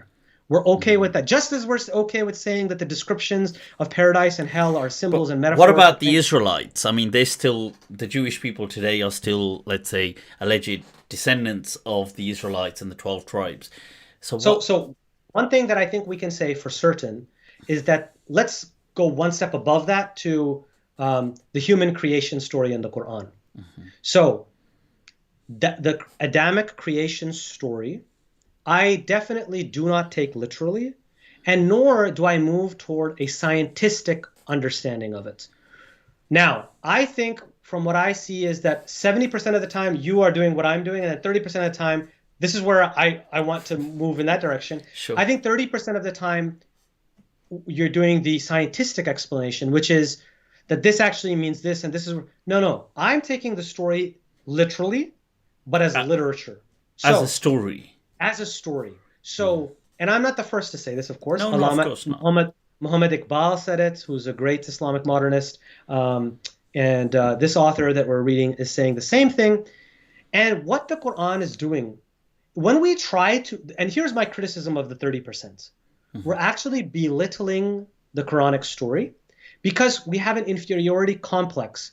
We are actually so impressed by Western science and Darwinian evolution. So even though I'm the one who believes in Darwinian evolution, but somebody like that guy, Darwin Delusions guy, he doesn't believe in it. In fact, these traditionalists are so impressed by Western science that they have to, reconcile things. They're so busy in doing this that because they're so impressed by science. Now, what I will tell you is the actual scientific story of humanity leaves us morally bankrupt. And that's what I said about evolution. I believe in human evolution, but if we leave it at that, that's a very empty story. We have no reason to say that human beings are endowed with sanctity of life, for example. The Quranic story, meanwhile, and that's where I agree with what you said about stories is what makes us human beings, and that's the most meaningful. And the Quran itself describes these as stories. But then it doesn't describe these as history, by the way. If that's the case, then, you see, couldn't these stories, like, let's say they are, for the most part, all fictitious. If that's the argument... No, I'm not saying that they're fictitious. Okay. I'm saying that, okay, so let's define terms. Okay. So I am saying that stories of past prophets are generally sacred legends. Okay. Sure. Legends means that they can, not always, but they can be based on a true historical figure. Okay. But and possibly a true event, which is dramatized. Okay. And why is it dramatized? It's dramatized to give it meaning and to universalize it. No, I mean that part I would agree with to the extent that I mean, not exactly. I would agree in the sense that I feel that these were people and these were the events. But in the relaying of a story, you're obviously going to portray it in a way that has the appeal of people listening. So naturally, and that's actually the more important part, is that narrative redescription of it. Why the Quran obfuscates it. The reason why Quran doesn't tell you the reason why the Quran doesn't tell you that where the people of the cave, where that was, the reason is that's what's least important. That's not important. In fact, that's why I'm saying that our modern, like these traditionalist viewpoints that are the fundamentalism, this is why we're missing the essence of the Quran. Instead of focusing on the meaning of these stories, the moral meaning of these stories, we're focusing on the historical factuality and literalness. So I'll give you an example. When it comes to the Adamic creation story, which technically by an academic standpoint is considered under the category of myth. Now, the Quran has myth in it. There's from an academic standpoint, not from so. No, sure, it's no, of course. Just for viewers, I want to clarify. I know that you know this, but academically, whether you're even if you're the most traditionalist Muslim, you have to acknowledge that myth exists in the Quran from an academic standpoint. Myth is merely a story that describes cosmology and like beginnings. Whether it actually happened or not, it would still come under the category of myth. So my point here was that traditionalist fundamentalists are missing the point because they're so busy talking about human evolution and Darwinianism. They actually miss the point that the Quran, the whole purpose of the Quranic Adamic creation story, which is like literally the most beautiful story, it's about God's spirit being breathed into the first human being, from which we all come, in a literary manner. Maybe not, it's questionable whether that's a literal reality, but it's a deeper metaphorical reality. So thereby the Quran is all of a sudden raising the status of all human beings above that of all other creation. That is the theological heavy work that the Quranic story is doing. And we know that the biblical creation story, we know the origins of the biblical, like what it was responding to. We know the Mesopotamian and Babylonian creation stories, the what's it called, the Enuma Elish story. We know that that's when the biblical creation story was created. And what was it doing? It was re-articulating, because the Mesopotamian and Babylonian one was actually saying that human beings were created as lowly scum of the earth. They were guilty of being created by this warmongering god, like deity, who was warring against other gods. And then the human beings were created in order to be like the nokar, the servants, not like we believe the servants of Allah, but as like, lowly, like we serve, like on a platter, we serve gods. That's what we do. So then the biblical creation story came and it elevated the status of human beings on this deeper metaphorical level.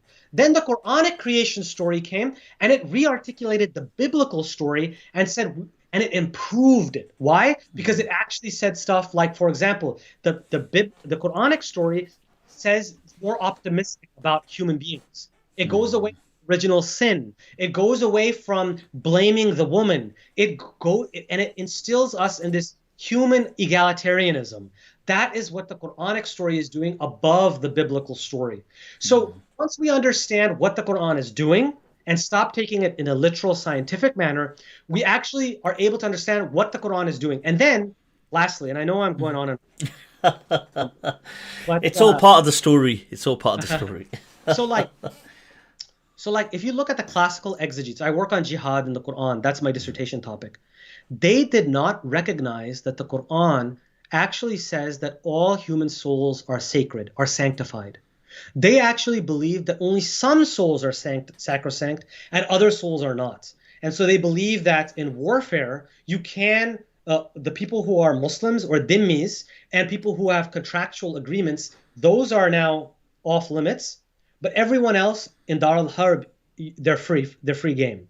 Now you can't target women and children. There's certain, but from a ontological standpoint, people don't start out. The default position for all human beings, according to the Quran, is sacrosanct. You are sacred as a human being, and that's the basis of our human rights culture. We are all created equal. We were all created equal. What does that mean? Created by who? By God.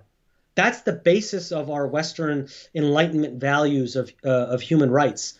And that's what the Quranic creation story is doing. And that's how we should understand it. And if we understand it as literal history, we're going to misread the Quran.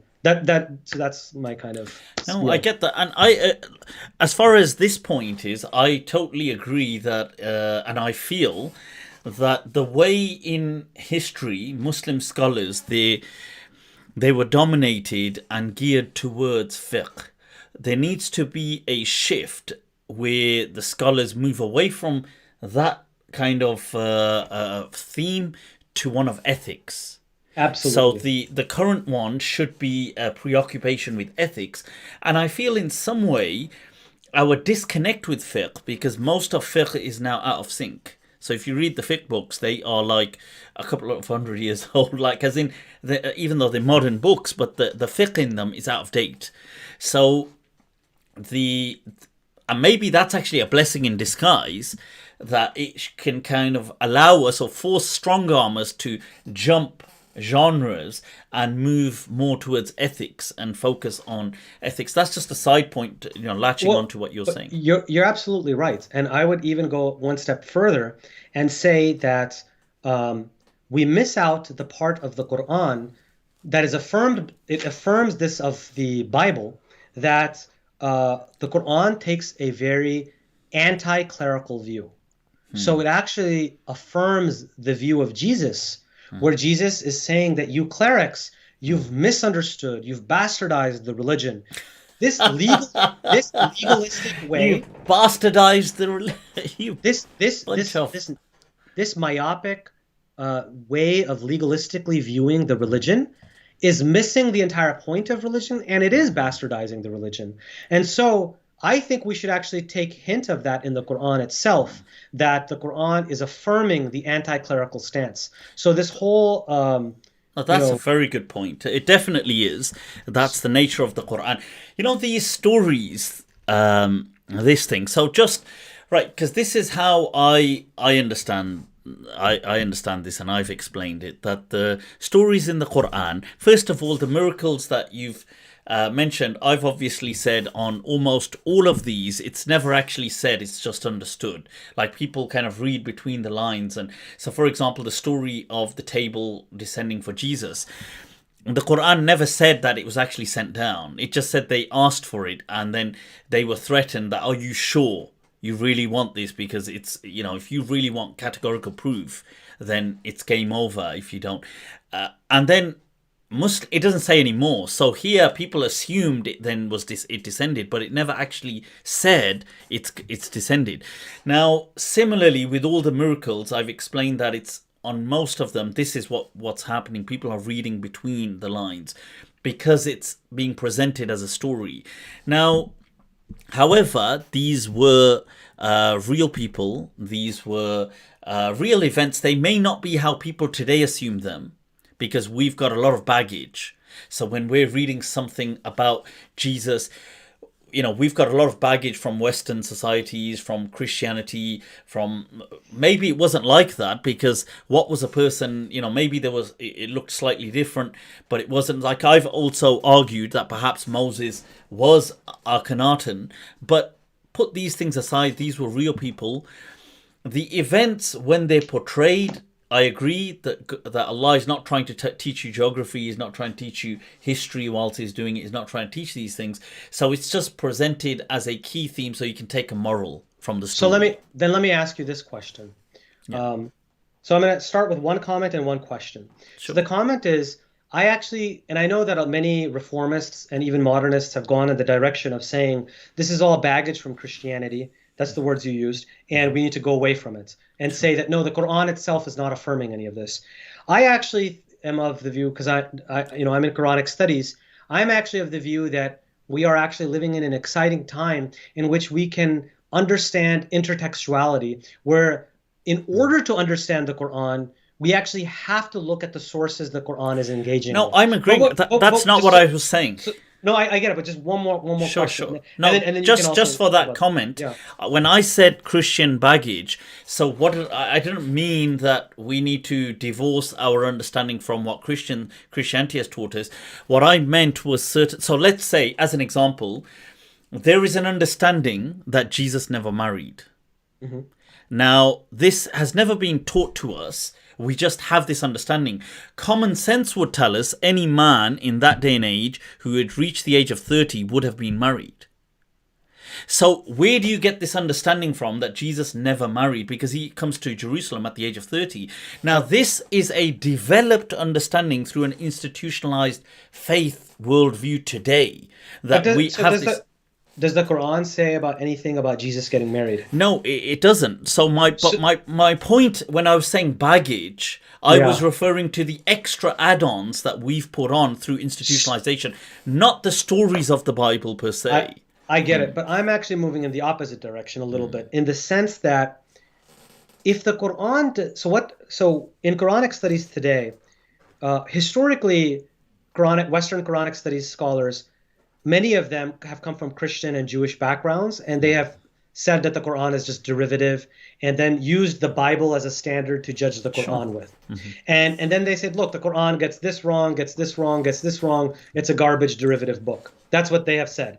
Now we have moved away from that view, and many Christian scholars are now engaged in the academy who are doing great work. And what they're arguing is now that's no longer a respectable view to have anymore. Now what they're arguing, and I agree with this view, and it's not just Christians and Jews who have this view, Muslims and non-believers have this view as well, is that the Quran was revealed in a certain milieu in which certain discourses were taking place. Yeah, of And course. and the Quran is aware of these discourses, and then it re-articulates them for Yeah. theological purposes. Now, Exactly. therefore, what I would argue is whether or not Jesus was married or not, I don't think that's relevant if the Quran is not Yeah. re-articulating it. Sure. If the Quran had re-articulated it, it would probably do it not for historical reality, but for theological purpose. Yeah, but So that was just a poor example of me just giving you see, just making a point that when we say prophetic stories, we have the story, but then we have a profile. So Now let me ask you a that question. profile may be from the biblical sources, but it may actually just be from centuries of institutionalization. So But we have I to think make that but distinction. But I think the Quran is interacting with, so the Quran is interacting with that institutionalization, as you put it. That is to say, the Quran is engaging with the discourses of the time, which Yeah, include, I agree with that. which Yeah. include the not just the Bible understood in some ahistorical space, but rather as the understandings developed over time, the Quran is then engaging with. So let me just ask you one question, Sure. and I think it's a hot topic, so we can discuss it. Of course. What do you take of Dhul Qarnayn? Okay. How do you Dhul-Qarnayn. understand the story of Dhul Qarnayn? And we know, and you can give the okay, background no, of sure, why that's so- a hot topic nowadays. Okay.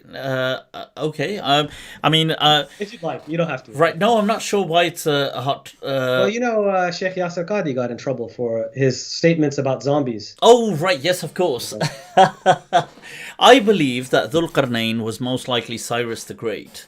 That's who the Quran was referring to. I've mentioned that, I think, recently as well on my Monday Nights with Mufti.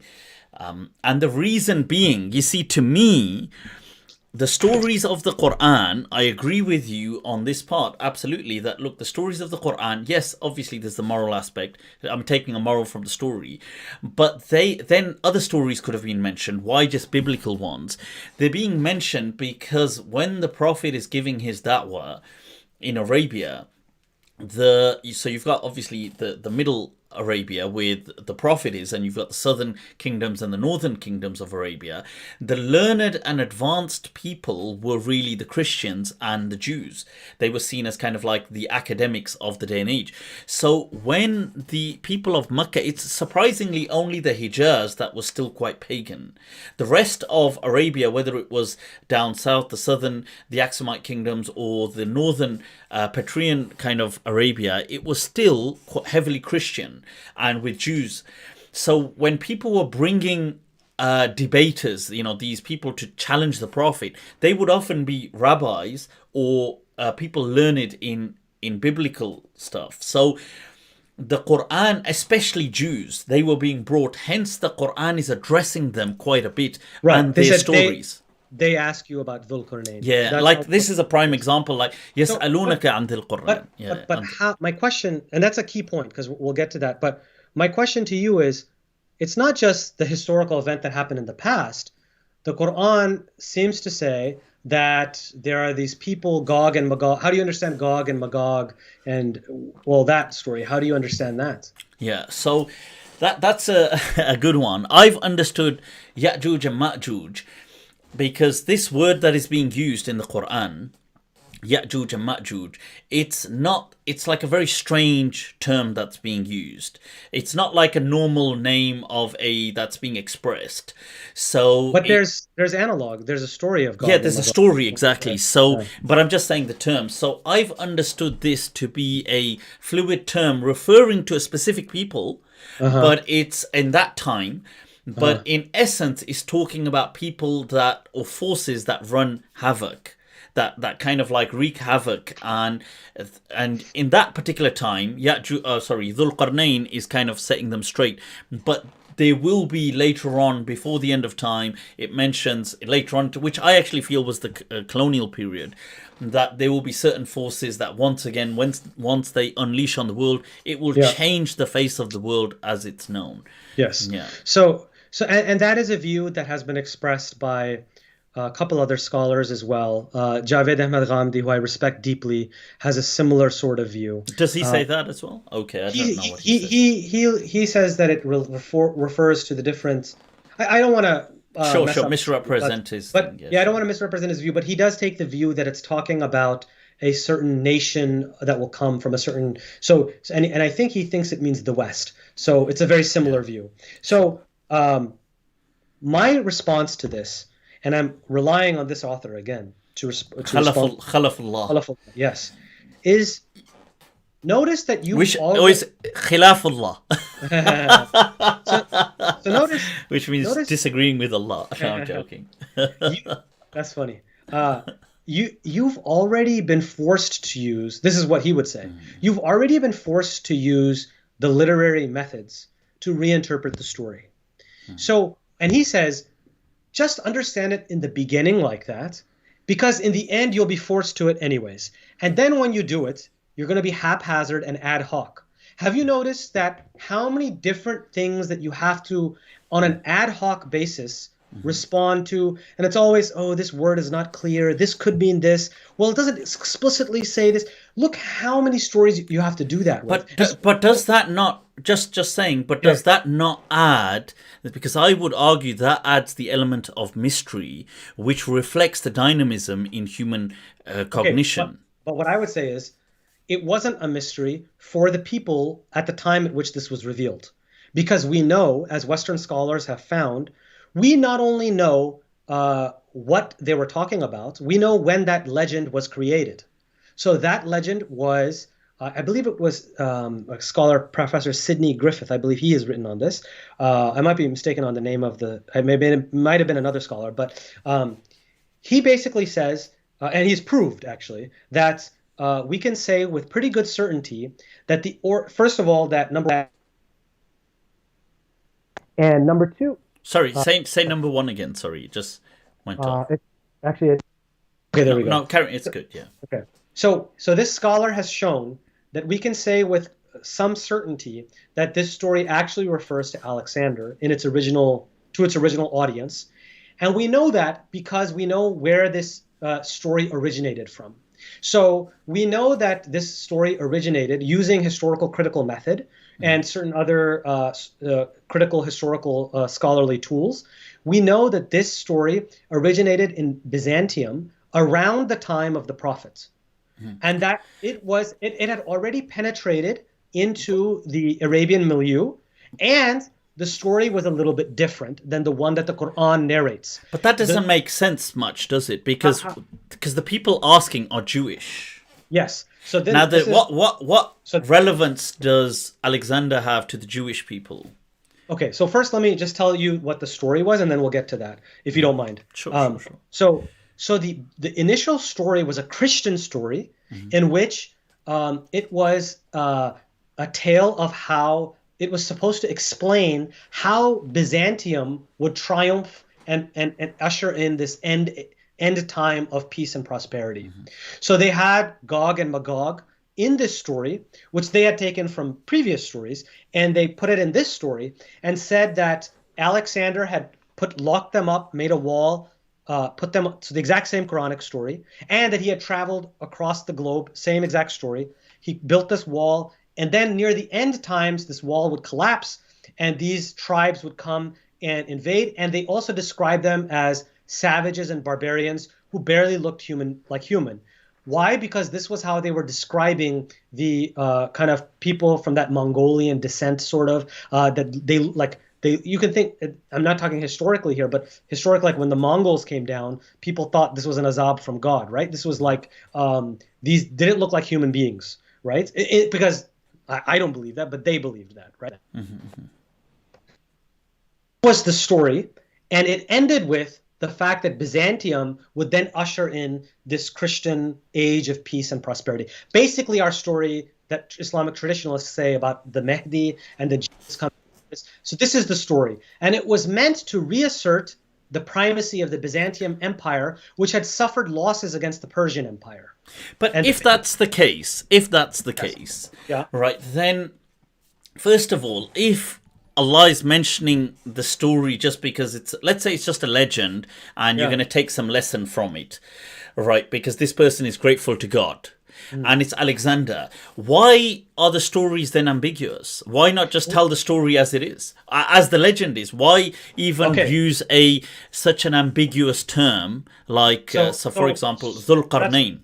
So that's where I'm saying that I disagree with you that it's ambiguous. So what I'm saying is, and Western scholars in Quranic studies agree with this, and this is the recent turn, is it's ambiguous to later Muslims because they divorced, because of a theological imperative, they divorced the Quran and the Islamic stories from the pre-Quranic Christian and Jewish stories and the milieu in which that existed. And because of that, these things became unknown to them, and then they had to rethink these things.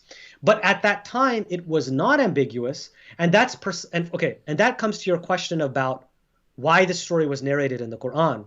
It says they ask you about Dhul Qarnayn. Yeah, it was people of the book who asked him about, do you know about Dhul Qarnayn? And they were, and the reason is, and going back to this author, he says that the Jews of that time and the people of the book of that time, they used the criterion of differentiating between a true prophet and a false prophet, knowledge of these sacred stories, because they thought they were a scriptured people and they should have knowledge, and they differentiated that from the pagans. Let's say it is a story that is to do that. It's this sacred story. In that case, you take the story of Dhul Qarnayn. To be honest, for a story, it's not all that, because it doesn't actually give you. In fact, it's very vague. Like it keeps saying he goes here and he keeps going, and it uses words like it doesn't say he follows a path. It says he follows a suburb. Now it doesn't explain what that means. That's actually a point in the opposite direction, I think, because the way that Quran uses concise language, it doesn't narrate full stories. No, I don't mean just ikhtisar. I don't mean so one is like, just to be clear on the question. Yeah. One is to say, look, so for example, the story of Moses is mentioned on many occasions. In some surahs, it's just going to be one verse, two verses, that's it. So that's just elliptic. No, that's not what I mean. That's not what I mean. No, but what I'm saying is the vast majority of stories that's fine, but not narrated. Sure, not to digress here. Yeah. So this question of Dhul Qarnayn, this story is just mentioned once. It's not it's not about an ellipsis in the story. Okay. The story actually uses words which the Quran never uses ever again. Okay. So it says things like, so Dhul Qarnayn, which the scholars say means here, the Mufassirin say he means he took a path. Zulqarnain means the two-horned one. No, and yeah, then not his name. Sorry, the the verse sabab, it yeah. mentions that فَأَتْبَعَ سَبَبًا, like he sets off, but it uses a word which Arabs don't normally use. They don't say أَتْبَعَ سَبَبًا, and it never uses again ever in the Quran, but it uses this repetitively every time. This, and it mentions certain junctions, like he does something فَأَتْبَعَ سَبَبًا, he does something فَأَتْبَعَ سَبَبًا. Okay. He does, So- and the story in its parts is not very, as far as stories go, apart from the part of Ya'juj Ma'juj at the end, the other parts don't seem to really, like, there's not much to take away from it. So let me say this is my view. What Western Quranic studies scholars say is the reason why all of these early Muslim exegetes said that these words are ambiguous, unclear, we don't know what they mean, is precisely because they're based on a Syriac subtext so the origin is from these other stories that now, because But it's in Arabic though. but they were known at that time, so it wasn't unknown to the people of that time. So okay, but let me just give me 1 second here. So it says they ask you about the Dhul-Qarnayn because they were using that as a criterion to differentiate a true from a false prophet. So all the Quran was doing at this point was trying to show that the prophet knew the story from God and that his source was from Stories of the Quran. the pagans used to say that these stories you've made. Someone has told you these stories. But the Quran is showing that no, God is the one who gave the prophet the knowledge of these, and so the Quran is just giving them if your audience already knows the story, you don't need to repeat it in great detail. But if it's gonna reveal, like, let's say, wait, just 1 second, one second, because so it would be very cursory. The other thing is, the main point is that the Quran theologically re-articulates the story. So remember I told you that the Byzantium story ended with a Christian environment and a Christian background. It said that at the end, then this Christian empire would rule and there would be peace. The Quran eliminates that in its theological re-articulation. So the Quran achieves two things by narrating the story. Number one, it affirms that the prophet knew the story when the Jews, the people of the book and the pagans were trying to catch him off guard that you don't know this story and that you're a false prophet. And number two is, not only does it show that he knows the story, the Quran theologically re-articulates the story to remove the Christian the sectarian Christian nature to it and say and make it universal, because the Quran is going against sectarianism, religious sectarianism, and this is what the Quran is. So basically, then what it says is that this Gog and Magog are going to come at the end of times, and it's just another symbolic description. But I'm just saying that, look, you've got. Right, so let's say, now this I think is a very good kind of litmus test, this surah, like the fact that it's kind of come up now, and this story of Surah of Dhul-Qarnayn, because, look, I agree that the people of the book were trying to test the Prophet. يَسْأَلُونَكَ عَنْ ذِي الْقَرْنَيْنِ. So here, Allah is demonstrating that, look, you know about this. That's fine. Yes. So, and in doing so, not repeated again. No, so yeah, but in doing so, Allah reveals a story. Right. He doesn't just say. They ask him, "Do you know the story?" So that's why he's narrating the story in concise form. But because he doesn't need to go into detail. They already know the story. But the story that is revealed, is incredibly vague. But it's not the words that they use that you're saying that are vague, like if that's just 1 second. Like if we.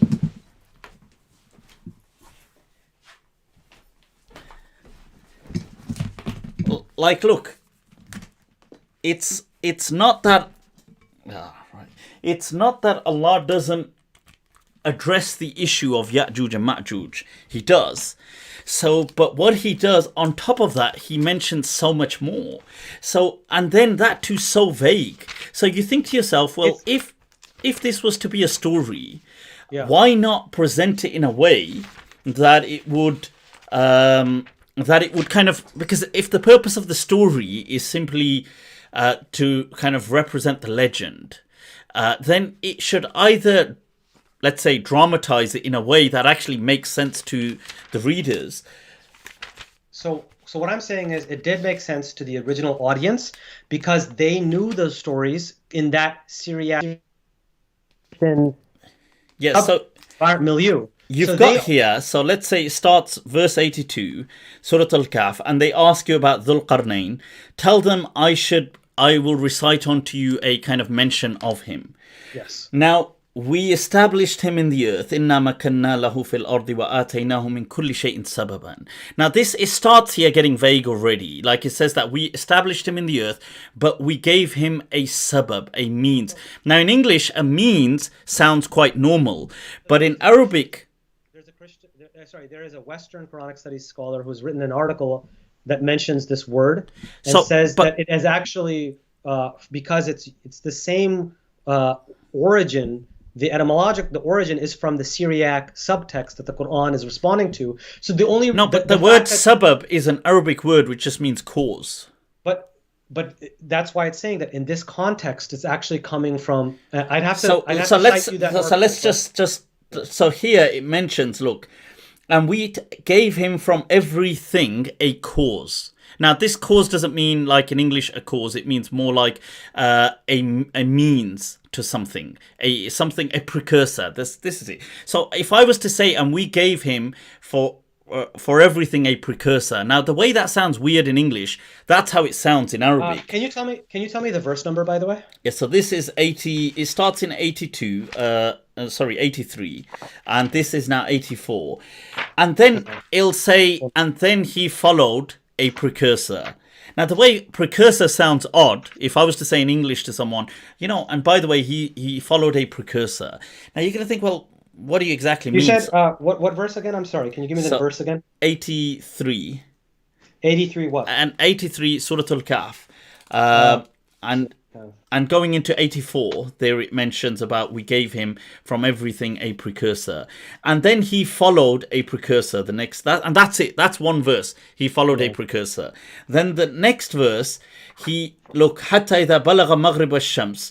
He reaches this thing about the sun where people say, oh, the sun set into a muddy, they use that. So here that is, it's that verse about he reaches a place, he saw the sunset. It says وَوَجْدَ عِنْدَهَا قَوْمًا, and he found a people and they said يَا ذَا الْقَرْنَيْنِ, either you punish or you take, you either take a good route. إِمَّا أَن تَتَّخِذَ فِيهِمْ حُسْنًا.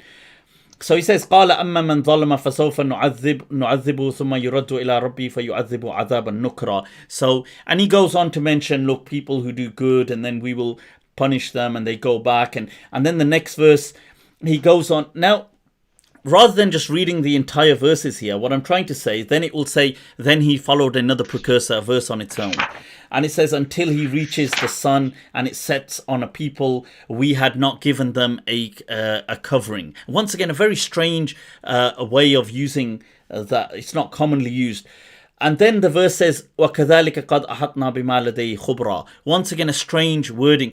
Now, it goes on, and then it says again, he followed a precursor until he reached. Now, here, about Ya'juj or Ma'juj, the story starts. Now, my point is that this, if this is simply to re-articulate a legend, then it's not. I'm just saying, if that's the sole purpose, it's not being done in a very effective way, because it's very vague. So I'm saying that if you read this story, before reading this story, if you read The Legend of Alexander, if you read that first, and then so they already knew that story. So you're the one who's having it. But how are you not sure that you're not, like, people are not superimposing that story onto this because of some similarities? But the similarities, like, yes, that's a possibility as a scholar. So, like, when people, you have to think about that. But the story's similarities are too many. Like, why? The similarities between the legend, that the Syriac, the Byzantine, the one that's in Byzantium, you can look. There's a good article that I can give you. I'm seeing if I have that book here. that the similarities between the two, when they get too many, then you have to conclude as a reasonable person, as a scholar, that one preceded the other. Yes, So, but or they because came, the or they language. came from the same milieu. Either Sure. they came from the same progenitor, or one came from the other. This comes back to the baggage point, because this is what I'm saying. The verses of the Quran about this are actually so vague that there isn't much detail about this, kind of like the Alexander thing. So, Now- oh wait, something's happened to the mic. Ah. Oh, I think it's back. I think it's back. Start to repeat. So I think this is where we disagree, and we may not come to a resolution. Is that? Wait, they were slightly. Let me try it. Let me see. Is it? Yeah, I think Yeah. that's back. Wait, No, it's not. is it not? Okay, here. Now it should be. Yeah, now it's back. Yeah. So I think we may not reach a resolution. We may have a difference of opinion. Sure. That's exactly where I say, no, we actually need what you're calling the Christian baggage. Without that so-called Christian baggage, we cannot properly understand what the Quran is doing. So I'm actually saying that we need to look at what's sometimes called the Christian subtext of the Quran. We've moved away from using the word subtext, but the point is that we need that in order to understand the Quran. And if we don't have that, then those verses become vague and ununderstandable. And then you can have a multiplicity of interpretations. And then I think that's where I'm saying that you're actually doing more justice to the Quran when you take the approach that I'm arguing for, which is actually in some ways a more literal approach, but a literary one. You're actually doing more justice to the Quran when you're taking this approach, as opposed to saying, no, it refers to the Mongols, no, it refers to Western colonialism, no, it refers to the Soviet Union, no, it refers to my, somebody might say it refers to my ex-wife, you could say anything,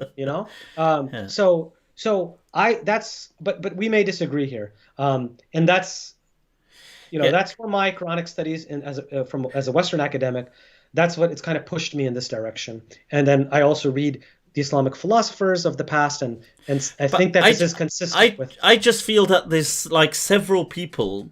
So, for example, there is a story of the story of Musa alayhi salam, and the story of Adam, and the story of Joseph, which are kind of mentioned with in great elaborate detail, and they're kind of repetitive, some of them, like Moses and Adam.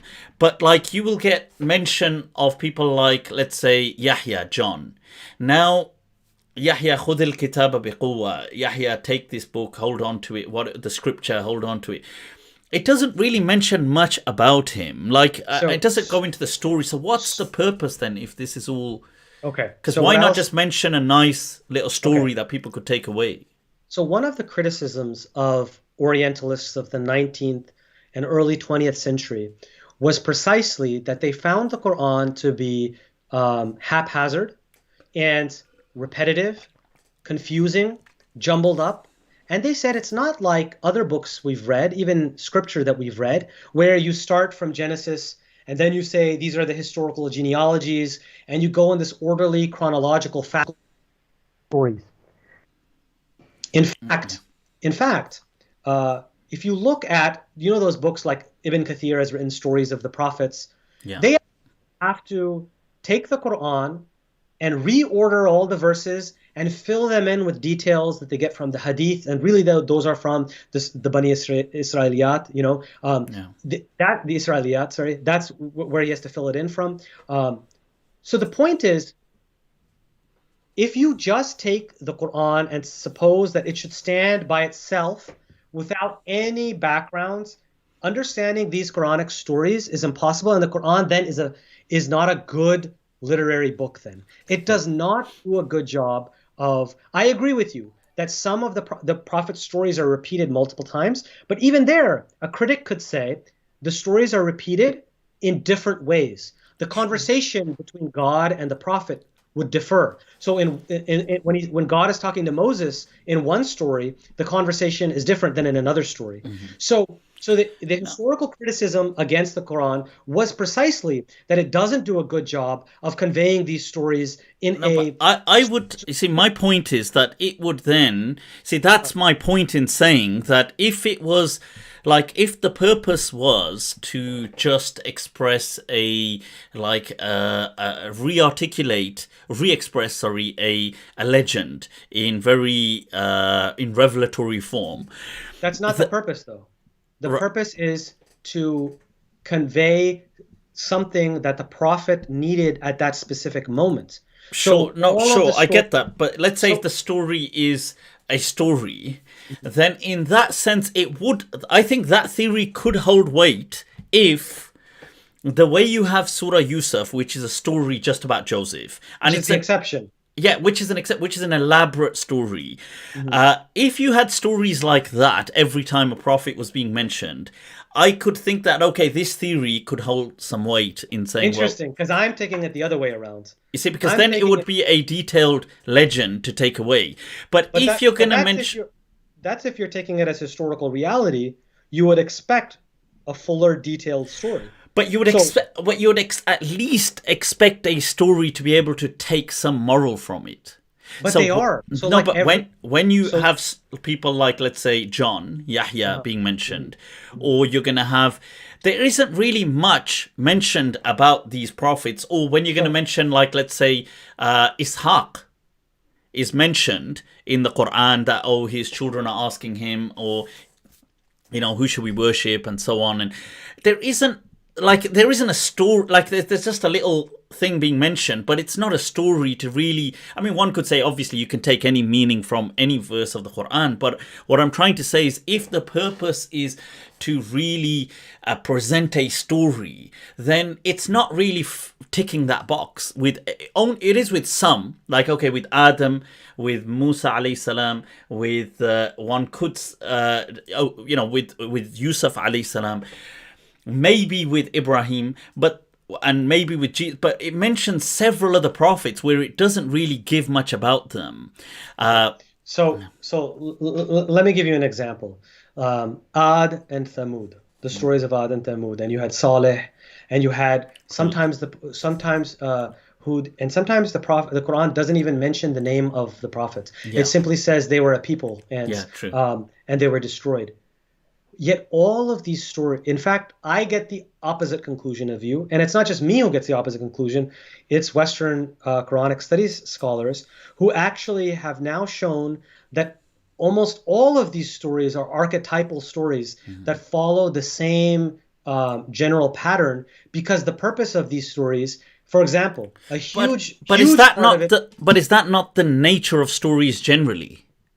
So, like, the purpose of a story in the Quran is not for entertainment. The purpose of the Quranic story is for a moral lesson on a specific point that has to do with a specific moment in the prophetic mission. True. So it has to do, many of the stories have to do with the same point, which is, O Prophet Muhammad, do not be so distressed that your people have turned against you. Take heart and solace in the fact that this happened to all of these previous prophets, and then it names them. And that seems like it's just cursory. It barely mentions them. I get that. Because those people already knew those stories. And so it's saying, remember the story, recall the story, the mention of the story. True. This is because they were already known. So the purpose of the Quran is different than the purpose of even the Bible. No, I get that, but what I'm saying is that, look, it's like a bit like, I suppose, how Leo Tolstoy said that, look, all great stories begin with a man going on a journey or a stranger comes into town. Now, that's like an archetype, yeah? Now, the point is that if you were to narrate a story about, let's say, an event in your life at some point, you would narrate it in a way that stories are often expressed. Like you would say, you know, hey, on this one time I set off, I went to Boston. Now that is, I suppose, how Tolstoy is saying, look, all great stories, either, you know, a stranger comes into town. Now, just because a man goes off on a journey, now you're saying, hey, I went off to Boston. Now, because you're fitting the archetype, that doesn't lead to the conclusion that because it has an archetype, therefore it is invented because stories are invented based on archetypes. So I'm not saying Or that not they're invented, sorry, Yeah. but fictitious, as in non-realistic, well, based on well, the I'm- archetype argument. Well, I'm taking them as sacred legends, Mm-hmm. which could be based in historical events, or it could be, might not be, but it could be. Mm-hmm. And it's dramatized in a certain way, and it's re-articulated in a certain way. Mm-hmm. Let me give you. Let's go to a side issue Sure. that might shed light on this. Let's talk about jinn. Jinn is a big issue. So okay, and before I get to jinn, I want to say that my explanation of Dhul Qarnayn Yeah. is in response to, I made it in response to what Dr. Yasir Qadhi said, which he, many years ago, he took the story very literally and said, the hadith says it, the Quran says it, end of story, you don't have any freedom to believe, and if you say otherwise, I mean, he has that kind of dogmatic style that he does, that he then denies, by the way, which this is my only, I love Dr. Qadhi, actually. I used to actually be... So do I. I He's one of my beloveds. I mean, honestly, I used to consider him my sheikh. I didn't know him personally at that time, but I just really followed. This was like, we're talking about 15 years ago. But the criticism I have, the criticism I have is the dogmatic style. So, for example, when he recently responded to Daniel Brubaker, and you had a video on it. Yes. The tone of voice, the style, and he says, I never do that. Well, you honestly always do that. And whenever he talks to somebody who he thinks is beyond the pale, he talks to them very roughly. So even when he had the debate with Osama Hassan on evolution, he talked to him like he was like Osama Hassan was garbage. And even his arguments against Daniel Brubaker, honestly, so I'm critical of Daniel, I'm saying as if he's Muslim, Daniel Brubaker, is that my criticism of him is that he is the audience that he has, the venues that he speaks at, he has an agenda that's comical. And the issue.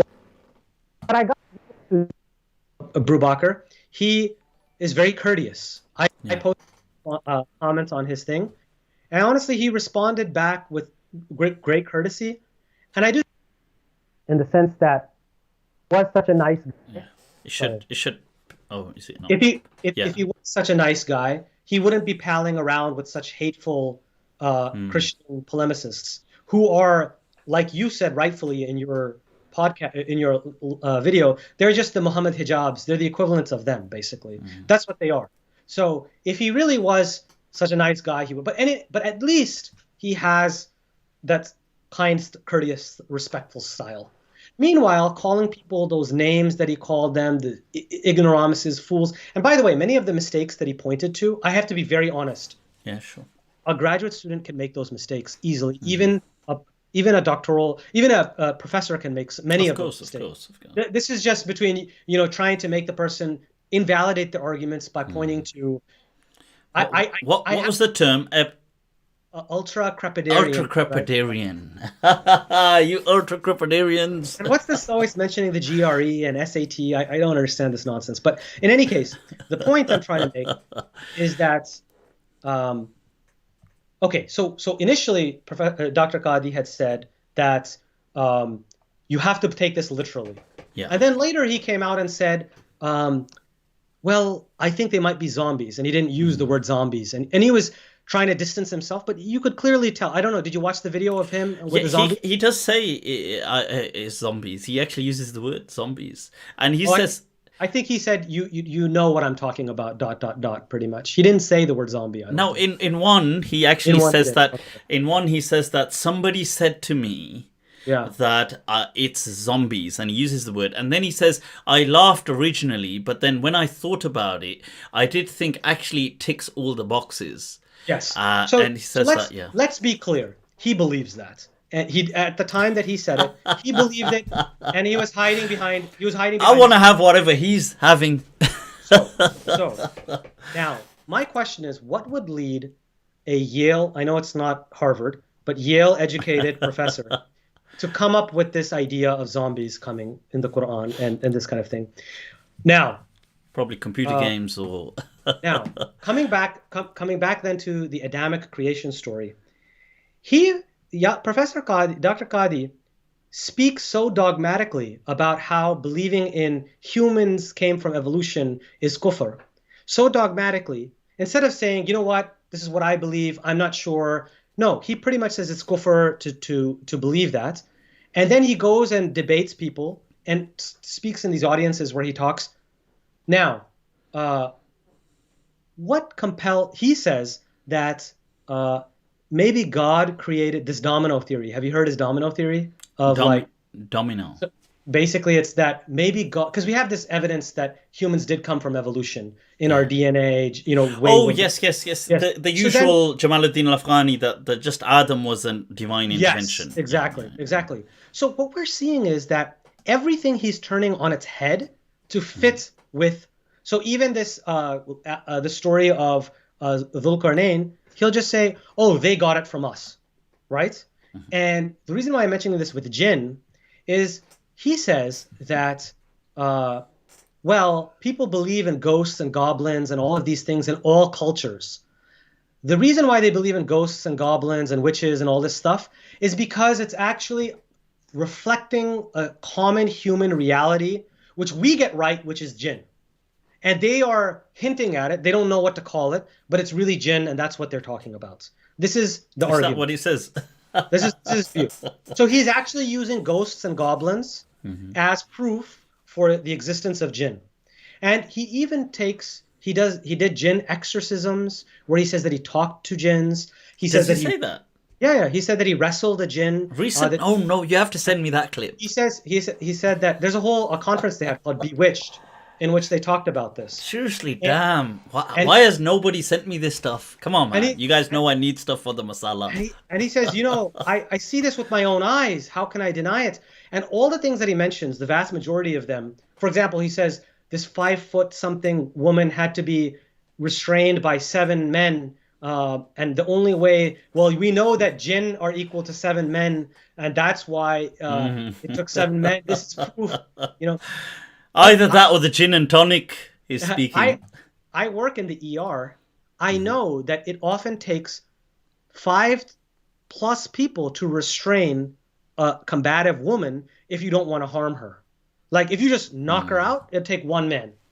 If you want to restrain her without hurting her, we call the police. And the point I'm trying to make is that we have this rational explanation that makes so much more sense. But he jumps to jinn. Now, the question is, okay, the Quran does mention jinn. What to do about that, right? Now, I'm not going towards I could be accused of you're just a materialist. You're denying anything outside of the material existence. I am not a materialist. Like you, I have acknowledged that there's a thing called consciousness and that is probably what ruh is talking about. I believe in the afterlife, right? I believe in God. And I do think that there could be things that are unseen, like dark matter, etc. But why do I not believe in literal jinns and angels like they do? Because their descriptions are too crude. It's not that I'm a materialist. Yeah. No, I think that makes absolute sense. I think that's an absolutely rational response, because if I'm understanding you, that look, the jinn just simply means in Arabic the unseen. It's something of the unseen. It doesn't mean ghaib as in the unseen, but something that is hidden from you being able to see it is called jinn in Arabic. Now, my view is a little different, but okay. If you want me to, I thought that's what you meant, but yeah. So my view is that we need to see what the Quran is doing and focus on that, and then we can know what it is saying. So if we look, and in order to do that, we need to contextualize the Quran. So, in order to contextualize the Quran, you need to understand the Quran as a text that arrived in the late antique period, and it was in a certain milieu in which people believed in certain things. And we need to know what those things are to realize what the Quran is doing. So, at that time, the pagans used to believe that they could propitiate the jinn and have their needs fulfilled. That's a new word. Propitiate. I'm gonna have to check that one out. Yes, ultra crepidarians. Yeah. They would not only propitiate the jinn, but they would also believe that the jinn had knowledge of the unseen, and that they would give this knowledge to the prophetess, the oracle. Sorry, they believe that they give the knowledge to the oracle and to the poets. So, actually, I get some help from my author, Muhammad Khalafullah, but he says what the Quran is doing, and this is now me putting it in my own. Wow. Sorry to say, win or regain the favor of a god or a spirit by doing something that pleases them. Propitiate. Sounds like you've got a lisp. I probably do. Pish. I'm going to take a pish. So, sorry. I got distracted. That's the jinn in me. Oh, sorry, carry on. Yeah, you are a jinn, by the way. Look at you. Look how you're built. You're a jinn.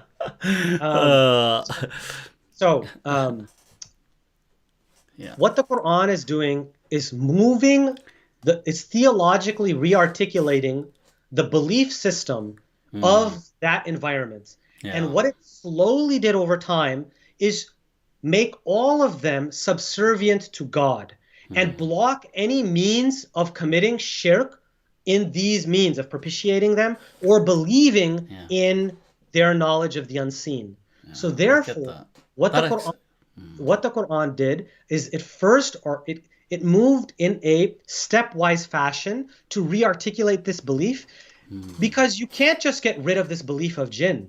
They believe in it. Yeah. So what it is doing is it's just revelation is revealed for the environment in that worldview. But we need to demythologize it in order to re-understand it for our time, but without belittling what it's doing. What it's actually doing is quite profound. Wow. So that's what we need to do. So I don't believe that is a very interesting point. I don't believe I can say this with certainty because this is a matter of the unseen, but I don't literally believe in jinn. So I believe it's also a mythological belief that they had at that time, and that the Quran is theologically re-articulating it so that everything is under God and minimizing the belief in jinn. Meanwhile, what my criticism of Sheikh Yasser is that he actually in a recent video said that we can actually prove God and the Quran is truth by the fact that jinn exist. And that we know jinn exist from all these stories of poltergeists and all these kind of things. This is proof that our belief is true. So now, are you arguing that jinn are the proof miracle of the prophets? This is crazy. This is. I mean, theologically, this is horrible to believe. Yeah. The Quran is actually moving us away from a reliance and belief in their pre-Islamic belief in jinn. It's moving us in a different direction and re-articulating it. So that is how I take that. And I think it's a symbol like shaitan and shayateen. These are symbols. It's personifying and objectifying human evil, our innate evil, so that we can understand the struggle within us. Why Satan whispers to us. It objectifies and personifies it so that we can understand it as a battle. And that is useful for our practical purposes. So that is what the Quran is doing, in my opinion. Yeah, no, that's very that part I totally that resonates with me. That there are aspects to us, insinuations, precognitive cognition, which we don't understand where it comes from. These things being personified as good forces or bad forces is what I've said is one of the interpretations which I actually am in line with when it comes to things like people say we have with us the shaitan and we have an angel and so on and so forth. These things are just personifying. I know we've been going on so much, Doc, and I know you've really this is and prior to this we were trying to set up, and I've had Doc sitting there for so long, going on with all this, but it's been so amazing, so much information. We never got round to discussing the jihad aspect, and there's a few other things as well. So inshallah, maybe I'd love to get you on again and get inshallah your whole take on that, because that's very interesting as well, and that's what your thesis was. Are there certain things you're doing currently if people want to connect with you, or they should tune in to certain things that you're doing? Any projects? So the project that I'm working on right now is the side project, which is what I've been talking about this entire time, which is translating this and going through this book. And so I do hope that to publish an article with my colleague Ozzy in hopefully within 6 months, but you never know. The academic world is very slow. I have all sorts of PhD requirements. And then eventually the hope is to write a book as well on this topic that we've been discussing today. Yeah. I've pretty much laid out all my arguments. Yeah. I'm going to do it in a little bit more systematic fashion. It will be, my main interlocutor will be Sheikh Yasser Qadi. And I say that I don't mean to put him down in that way. That's actually an honor that you want to pick a good interlocutor, an intelligent interlocutor. So I want to do him that honor, and I hope that he can reciprocate in a respectful manner, but that's all I hope for. Or ignore me. That's probably what's going to happen. I'm a nobody, but the point is that that's in the short term my plan. So I'm not very active on social media, unfortunately, right now. I do have a YouTube channel that you can subscribe to. I occasionally put things up there. But at the current moment, I'm working on my academic stuff. I think it'll take me at least a year or more before I really do anything public facing. And so just stay tuned is all I can say. And that's why I'm very grateful that you even had me on, because I haven't had anything public. So I think it's amazing. It's quite nice that you had me on before right now these things are just in my mind. I really enjoyed the perspectives, the discussion, and being able to then, you see, the great thing is being able to, I suppose, ask you to unpack certain things as you're expressing them, as opposed to if I just read it somewhere and then I wouldn't be sure, well, does the person mean this? Do they mean that? And it's been amazing. I think it's always refreshing to see something different, whether you agree with it or not. I mean, even though I'm not on board with the whole legend story, but I do appreciate it as a theory, and I think that, okay, that's interesting that, and you're working on that. Okay, that's good stuff. I'll put up a link, if you like, in the description to your YouTube channel. I appreciate that. Yeah, and people do, if the man, the myth, people, Dr. Javad Hashmi, do reach it. Can I just say one last little thing? Of course you can. I just need to make a disclaimer. So sure. The disclaimer is that I do want to affirm that I believe that the Quran is divine revelation, inspired to him by God, and that I am a believing and practicing Muslim.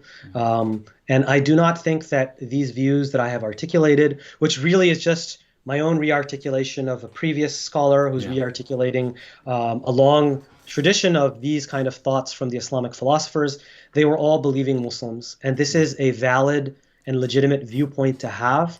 And I believe that we should have the open-mindedness to consider these. And these will serve as but